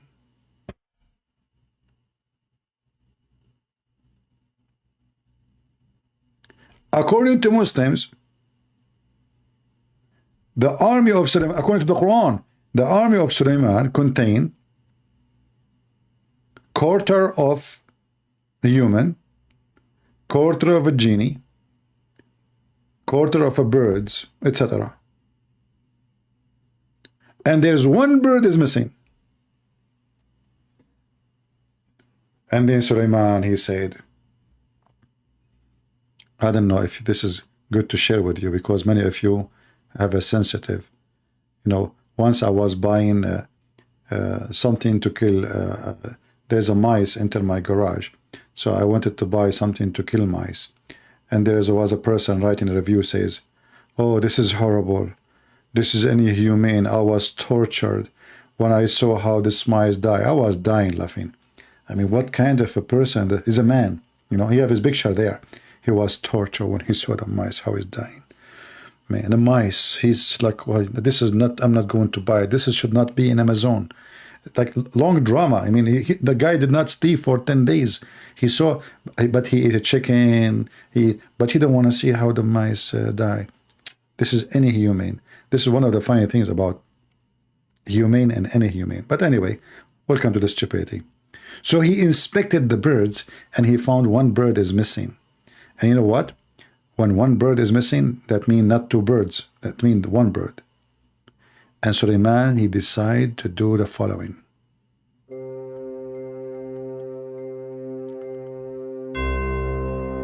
I will surely punish him. Severe torment. Or you know what? Slaughter the son of Mut'ah. Unless he bring me a clean reason. And then the hippo stayed not long, thanks to Allah. He came back and he said, I brought you some news. Don't get angry with me and don't burn the fuse.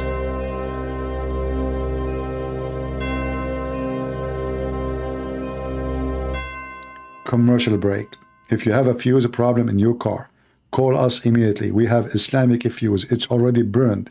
So you will never be worried about anything to be burned, for it's burned already. Hello. End of commercial.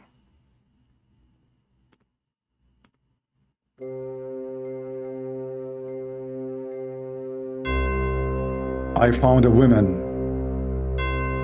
I found a woman ruling over them. She has given all things: iPad, notepad, iPhone 17, laptop, computer, and eyelashes. I found her and her people worshipping the sun instead of Allah. Stop. By the way, even this information is false, because now the scientists discover that this city, the temple of they used to worship, I'm going by the Quran now. They worship the moon god, which is Allah. Allah, they worship Allah. This is why the name of the temple there is Al-Makkah, which means Mecca. So Mecca is a counterfeit of the temple of Al-Makkah, which is Allah temple, the moon god. We continue. So the guy, he came and you know, thanks to Allah, he gave him a good reason. He found the women, she have no hair. If you read more, she have no hair in her legs, because as you know, Middle Eastern women, she have a lot of hair. Me myself, I was kicked from the swimming pool many times. Sir, you guys swim here, please, wearing your clothes. Take off your fur, you idiot. This is my hair. What's wrong with you? You know, they don't think that we are like Middle Eastern, like a human, like the rest, you know, because we have a lot of hair. Harry Potter, you know. Actually, the name of the movie Harry Potter is coming from us, you know. Anyway, so I found her and her people worshipping the sun. And then right away, they decide to steal the chair of the women. How in the world this is not made by God? It must be from God.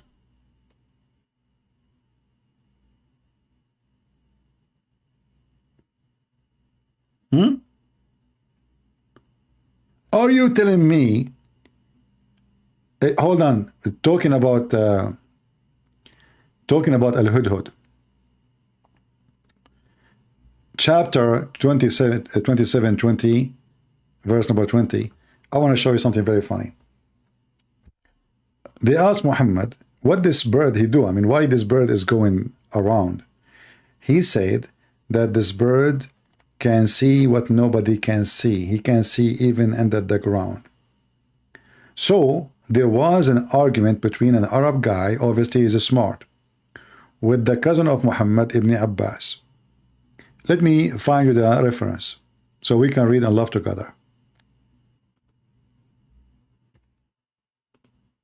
This is one of the earliest debates Muslims they face, and they got busted immediately.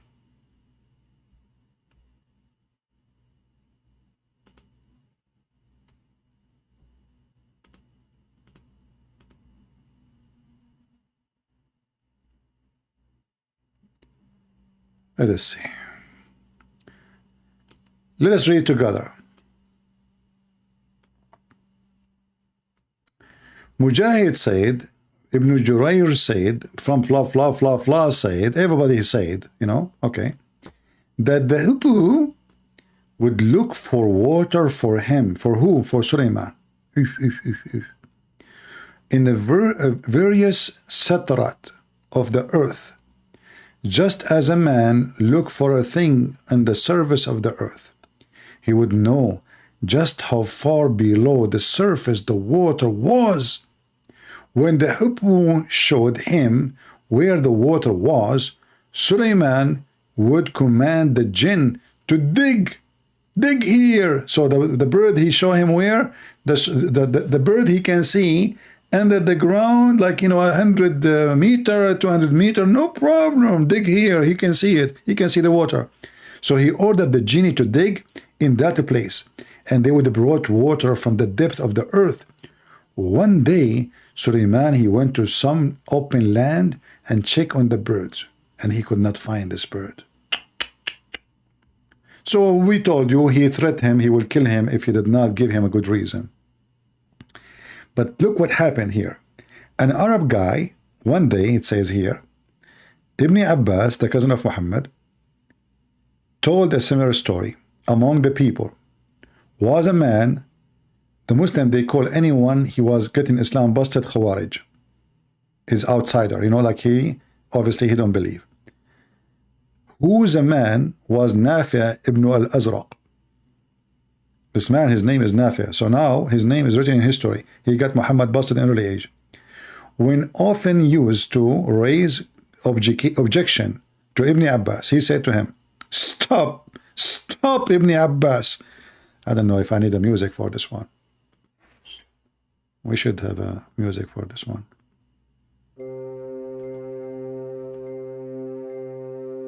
Stop Ibn Abbas. You will be defeated today. Ibn Abbas said, why? Why? Nafi said, you are telling us that the hippo can see water beneath the ground? But any boy can put some seed in a trap and cover the trap with dirt in the music, and the hippo will come and take the seed, so the boy can catch him in the trap. Do you see how stupid Muhammad is? The guy, he said to him, listen, Ibn Abbas, I mean, your lies and your prophet lies is bigger than the ass of Khadijah. You are telling us that this bird can see way down under the ground, see water. Yet a little kid, he can put some seed next to the trap and he covered the trap by dirt. And then the bird walk, and then boom, bingo, we get the bird. So how come he can see the water under the ground, but he cannot see the stupid trap? Look how Ibn Abbas, he refuted the guy. He started cursing him. Ibn Abbas said, if it is not the fact that this man would go and tell others that he had defeated Ibn Abbas in argument, so I admitted, I would not even answer. Then, now, supposing now he's answering. Look how he answered. He said to him, to Nafi', Away to you, when the decree strike a person, his eyes become blind and he lose all cushion. Nafi said, okay, hold on, okay. So Ibn Abbas start cursing the guy, threatening him by Allah. The guy, he said, okay, by Allah, I will never dispute with you again. But do you see, even the book of Ibn Kathir admit that the Quran argument defeated by this man. Ibn Abbas said, if not, it was not for the fact that this man would go and tell others that he had defeated Ibn Abbas in the argument. But the argument is about what? The argument about the Quran. Do you see it? I will never dispute with you concerning the Quran. This reminds me of Mimi Hijab speaking to Borat. He said to him, the Quran says if this is a book made by other than Allah, you will find in it a lot of contradiction. Borat Rahman, he said to him, well, I have a yellow pages from Emirat in Arabic and has zero contradiction. Doesn't have to be from Allah. This is how silly. Okay, so now we knew who is Allah. They could not prove to us that Allah is God. My Skype is open all those hours as zero Muslim call me. They will never call me when I'm speaking about this topic. Now we knew that Allah is a fairy tale storyteller, stupid donkey. Aka Muhammad. This cannot be from God. I mean, this is so stupid. And you will notice that Sulaiman, he have all those things.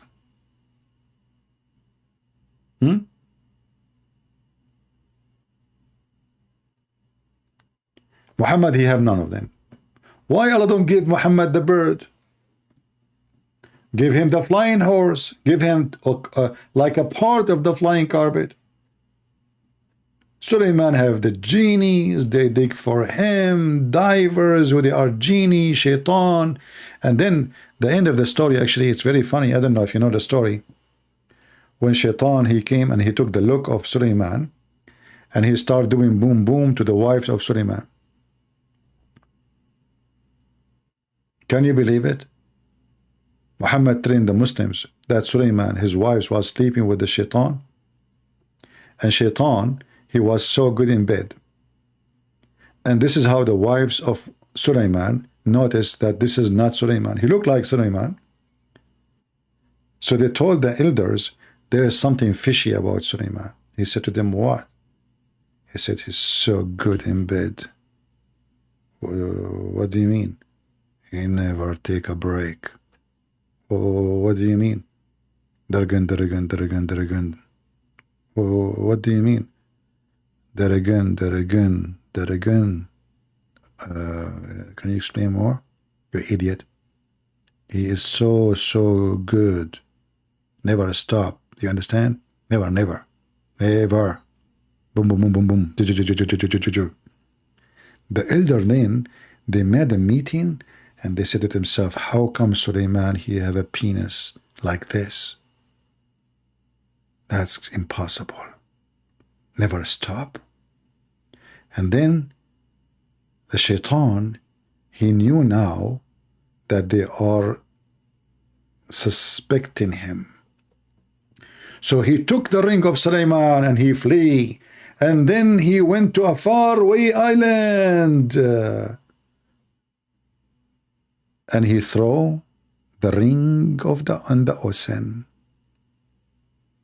And then, brothers and sisters, Sulaiman, at that time, he was poor. He was working as a potter, not a Harry Potter, no, the potter, the one who carries things for you, like in the airport or in the port. So he saw a fisherman. Should I show you the story?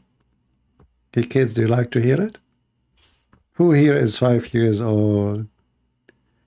The Muslims trying to prove to us that Muhammad and Allah is God. And those are their stories. Brother and sisters, Prophet of Allah, he tell only the truth. Only.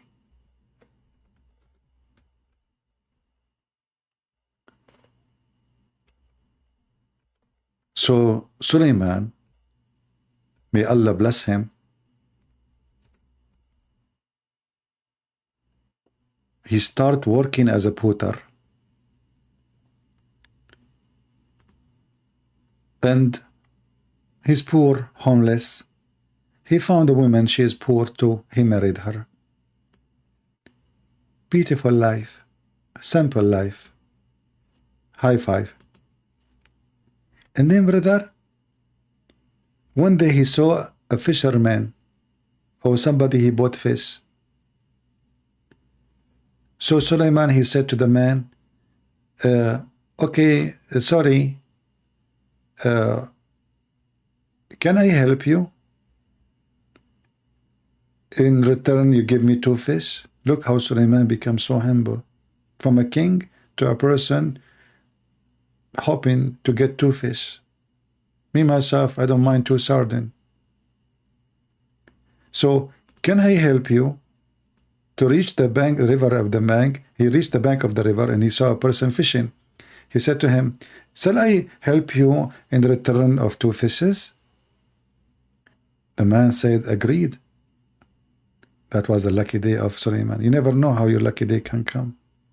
So Sulaiman helped him in catching the fish. How you can help him cutting the fish? No question. The fisherman gave him 2 fishes as his wages. Sulaiman thanks Allah.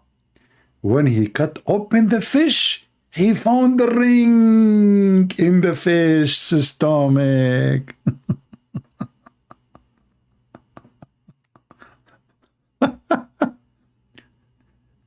And this is the one who Allah, nothing like him, brother. Nothing like Muhammad, nothing like Allah, nothing like the Quran. I mean, who can? And they said, you can make Quran like this. So he found the ring, and now he become again a king. Tutti frutti, time for you to sleep. What the heck is that? They said, no. You know, after he opened the fish stomach, the fish was cooked. Look, read with me. He found the ring in the stomach. Why in the stomach, man? I mean, this is disgusting. What about she put it under her tongue? I mean, come on, at the end of the day, this is the ring of Solomon. No, brother, we have to be logical. Islam is very logical. The ring go in the stomach, but cannot go from the anus because the anus of the fish is so small. Oh, okay. So he kept it aside, and thanks Allah, he cleaned the fish. Look, the guy, he don't even care. He just get the ring who can control the kingdom and make him a king again. He continued cleaning the fish. And it's not his wife cleaning the fish. He is cleaning the fish. Look. He brought it home. He is cleaning the fish outside. His wife became very happy and said, I wish to call my parents and show them that you have worked hard and earned sustenance. This guy, he was lazy all the time. Finally, he got 2 fish to the point she wanted to call her parents. The fish was cooked, and Sulaiman called his in-laws. They ate from the fish. Sulaiman said to them, would you recognize me? What? They came to the house eating with him, and now he's asking him, would you recognize me? They said, no, we have not seen you at all. Sulaiman took out the ring. See, he put the ring. They cannot recognize him. He took off the ring. They can see him normally again. I love it. I love it. I know many of you, your husband doesn't look good at all. And now many of you will go to Amazon to purchase that ring. And maybe many of you, his wife don't look good at all. And now you want to find a ring like that. Maybe she can disappear from your face. I'm just joking. You know, I know it's not a good joke. I heard it from Joe Biden. You know the thing. So that moment, all the birds And the genie came to him and become obedient to him, acknowledging his kingship. Chicken, ducks, walk, walk, walk, walk from everywhere. They start coming non-stop. Genies, I mean, all is coming to the poor house in the middle of the town. And then the brother, they come and they acknowledge his kingship. God save the king, but in the language of the ducks, like walk, walk, walk, walk, walk, walk, walk, walk, walk, walk, walk, walk, and the chicken like walk, walk, walk, walk, walk, walk, walk, walk, walk, walk, walk. And you can can just use your imagination, which is if you have any anyway. I mean, who can beat Muhammad in the imagination? None of you. So anyway, true story, true story. And then he brought his wife along with her parents to the city of Istikhar. What the heck? What is that? And all his Shias, those are Shias, gathered around him and become very happy, which means Shia supporters, Their difficulty of his absence vanished. Because remember, the shaitan took his look, he started being boom to his wife, he took his ring, and now he became the king. The whole story. Sulaiman was in the bathroom. He always leave his ring with his wife. Her name is Al-Jarada. And then Shaitan, he come to Al-Jarada. He came in the look of Sulaiman. Look like it's easy. I mean, Allah, he cloned Isa. So we have now two Isa. Allah, he cloned Jibreel. We have two Jibreel. Shaitan, he cloned Jibreel. We have three Jibreel. And now Shaitan, he cloned Solomon. So we have two Solomon. And when Sulaiman was in the bathroom, Sulaiman, he came to the wife, he said to her, give me the ring. She looked at him, he looked like Sulaiman. So he gave him the ring, he wore the ring, he became the king. And then Sulaiman was kicked from the place because he don't look like a king no more, because he don't have the ring. Very simple. So they become very happy and their difficulty vanished. He ruled for long, long period of the death. And when the death approached, okay, he appointed Asif ibn Bakharaya. Asif, Sulaiman, he have a son, his name is Asif. He's an Arab guy. Anyway. All right, how do you mean Asif? By the order of Allah, he is his successor. His followers always preferred to Asif to solve their problem. Okay, hold on. I don't know if I read for you more stories because things is getting really complicated here. All right. Okay. Here it's talking about the flying carpet. I mean, this story is so beautiful. I don't know how many of you would like to convert to Islam. And as you know, Allah can be known by science, by flying carpet, the ring of Solomon, the penis of Shaitan. Oh, what about, when they spoke about his ability of sex, that he no way can do that, I find that strange, because isn't Muhammad, he said that Sulaiman, he have sex with 99 women in one night? So why the wives of Sulaiman were confused about how good he is in bed?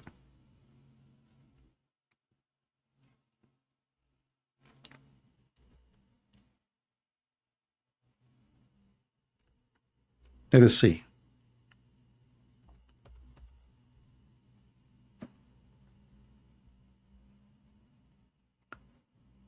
Find the hadith. He have sex with 100 women.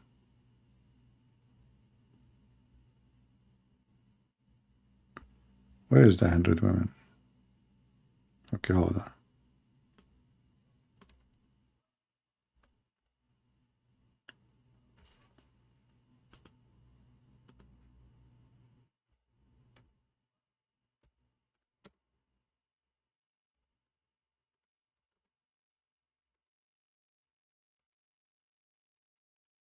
This is a very beautiful story, by the way.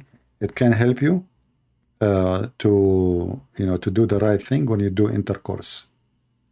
I want to teach you something before you leave today, so you can enjoy your sexual life and do it correctly. I mean, my stories are really priceless. If you think about it, I mean, you go to the shrink, they can charge you a lot of money. I'm giving you all those things for free. What's wrong with people? You know? Okay, let us see. Yeah, this is the hadith. So the story about the wives of Sulaiman, they noticed that their husband is so not good, the shaitan is so good, better than their husband. Then you ask yourself, I mean, so what Muhammad is talking about, he can have sex with 100 women. Look, the translation here, there's no translation. Let us see a different one. This one here. Allah Messenger said, once Solomon, son of David, said, by Allah, today I will F 100 women. Each one, she will give me a mujahid, terrorist, who can go and fight for the sake of Allah. Which, you know, if you think about it, I mean, it's an acceptable number. You know, we Middle Eastern, we can do even, like I remember my grandfather, I don't know, I think he did like 200 minus 1. Yeah, I think 200. Yeah, I think, yeah. I'm not sure, like maybe 200, 201 minus 1. My memory, I don't remember, because they were lining up and they are coming like one after one, one after one. And when he finished, I said to him, grandfather, aren't you tired in this age? He said, where is the gym? You want to go to the gym? You believe it?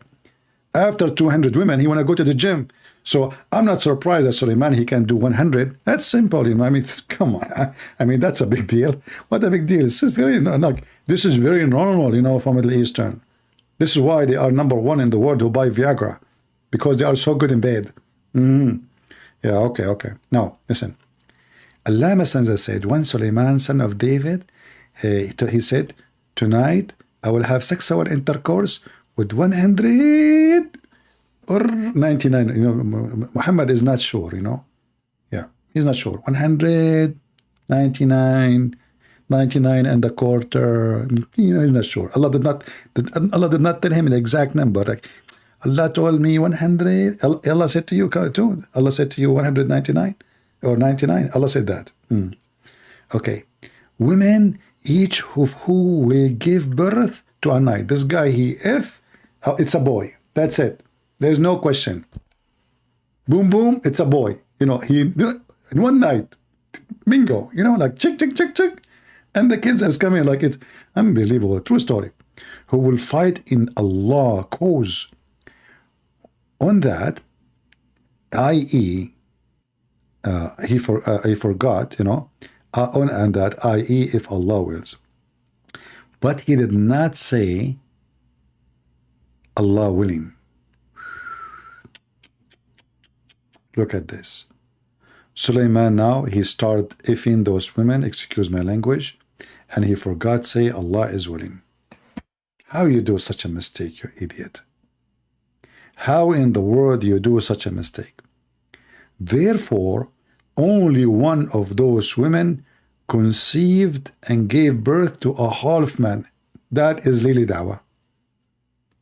Now we know who is his father. So, listen carefully. Never start having sex with 100 women and you don't say Inshallah. Do you remember when I asked Mimi Hijab why I don't say Inshallah? Many of you do not know why I was insisting. What kind of Muslims, they start anything, they want to debate me without saying Inshallah. Muslim, they knew what I'm talking about. He never say Inshallah. And if somebody says, what a big deal? You see, it's a big deal in Islam. In Islam, it's a big deal. This is a prophet of God. He forgot to say Inshallah. He have sex with 100 women. The guy was busy non-stop, women after women after women. And then after all those women he have sex with, Allah punished him and he gave him Mimi Hijab, half man.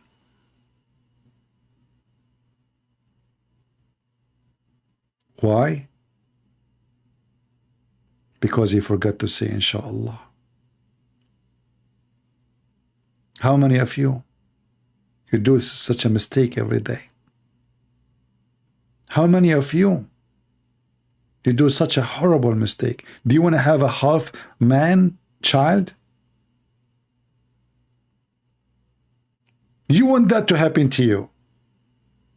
From now on, your wife, she take off her clothes. You are ready to go and to play bing bong. What do you say? Inshallah. You say inshallah, your boom boom will boom. You don't say inshallah, your boom boom will not bloom. Do you see how powerful the knowledge of a Prophet Muhammad? He knew, and look, this guy, to this night, okay, what about the night before it? This night you decide to F all those women. What happened the night? I mean, you have all the lifetime, you know, to do sex. Just tonight, no, this night, that's it. He decided this night he want to do jihad. This night is for effing for Allah. I don't care. This night, you know, like he said. I mean, when those people listen to Muhammad and the Muslim, they say to you, the Arab didn't believe him, and they say to him, this is not but fairy tales of the ancient. They knew this is fair. They told him that in the Quran. And they say to him, because they are evil people, don't believe it. Who in the world would believe such a garbage? Oh boy. He forgot to say inshallah. And maybe this is why we could not find one Muslim to call us today. And there's no Muslim can answer us because they don't want to say inshallah, I can answer you. If they say inshallah, I can answer you, they can refute me, they can debate me, they can. But always Muslim, they forgot to say inshallah. Until we see you again with more comedy with the stupid Muhammad and his stupid stories. I hope you enjoy it. Don't forget to get notified because YouTube censor our videos as usual. Many of you don't receive notification. You can join us in Patreon. It's for free. And Patreon will send you an email immediately when I post a link for my coming video live stream. Until we see you soon again, the Lord, my friend, is the Messiah. I don't want to compare between the wise Lord and his glorious words and wisdom and the stupidity of such a stupid religion. This is not even religion. This doesn't even fit for a person. He is certified stupid. Who in the world can be convinced with such an idiot stories? They fool you only when you are chosen to be a fool. No way any human being he convert to Islam or accept Islam as a religion unless he chosen himself to be stupid fool. We prove it to you every day. And there's no way a person he read what Jesus said, he can even compare between the stupidity of Muhammad and his false God and the wise Lord, the Messiah. I am the way, I am the truth, I am the Alpha, I am the Omega. I am He. I am God's Son. Before Abraham I am. The Lord, the Messiah, he is not a person speaking wisdom only. He is a person who say, go and your sin is forgiven. But talk is cheap. Talk is cheap. Not only he forgives sin, he make the one who cannot walk, walk. He make the one who is dead come from the grave. He made the one who have no eyes have eyes. That is the Messiah. He is the one who no grave can hold him, and no death can take him, and no Satan can control him. He is holy. His name is holy. His word is holy. His life is holy. And he is right now in the holy heaven with the Holy Father. That is my Messiah. And that is your stupid Muhammad. How dare you even to follow dead man and to leave the living Lord, the Messiah. He is the living Lord. And let the dead one follow the dead man, Muhammad. And let the one who is living and who want to live forever follow the living Messiah. Dead, follow dead. Fleas, go to the garbage. Bees, go to the flower. and you know where you belong. Thank you. God bless you, and see you soon again.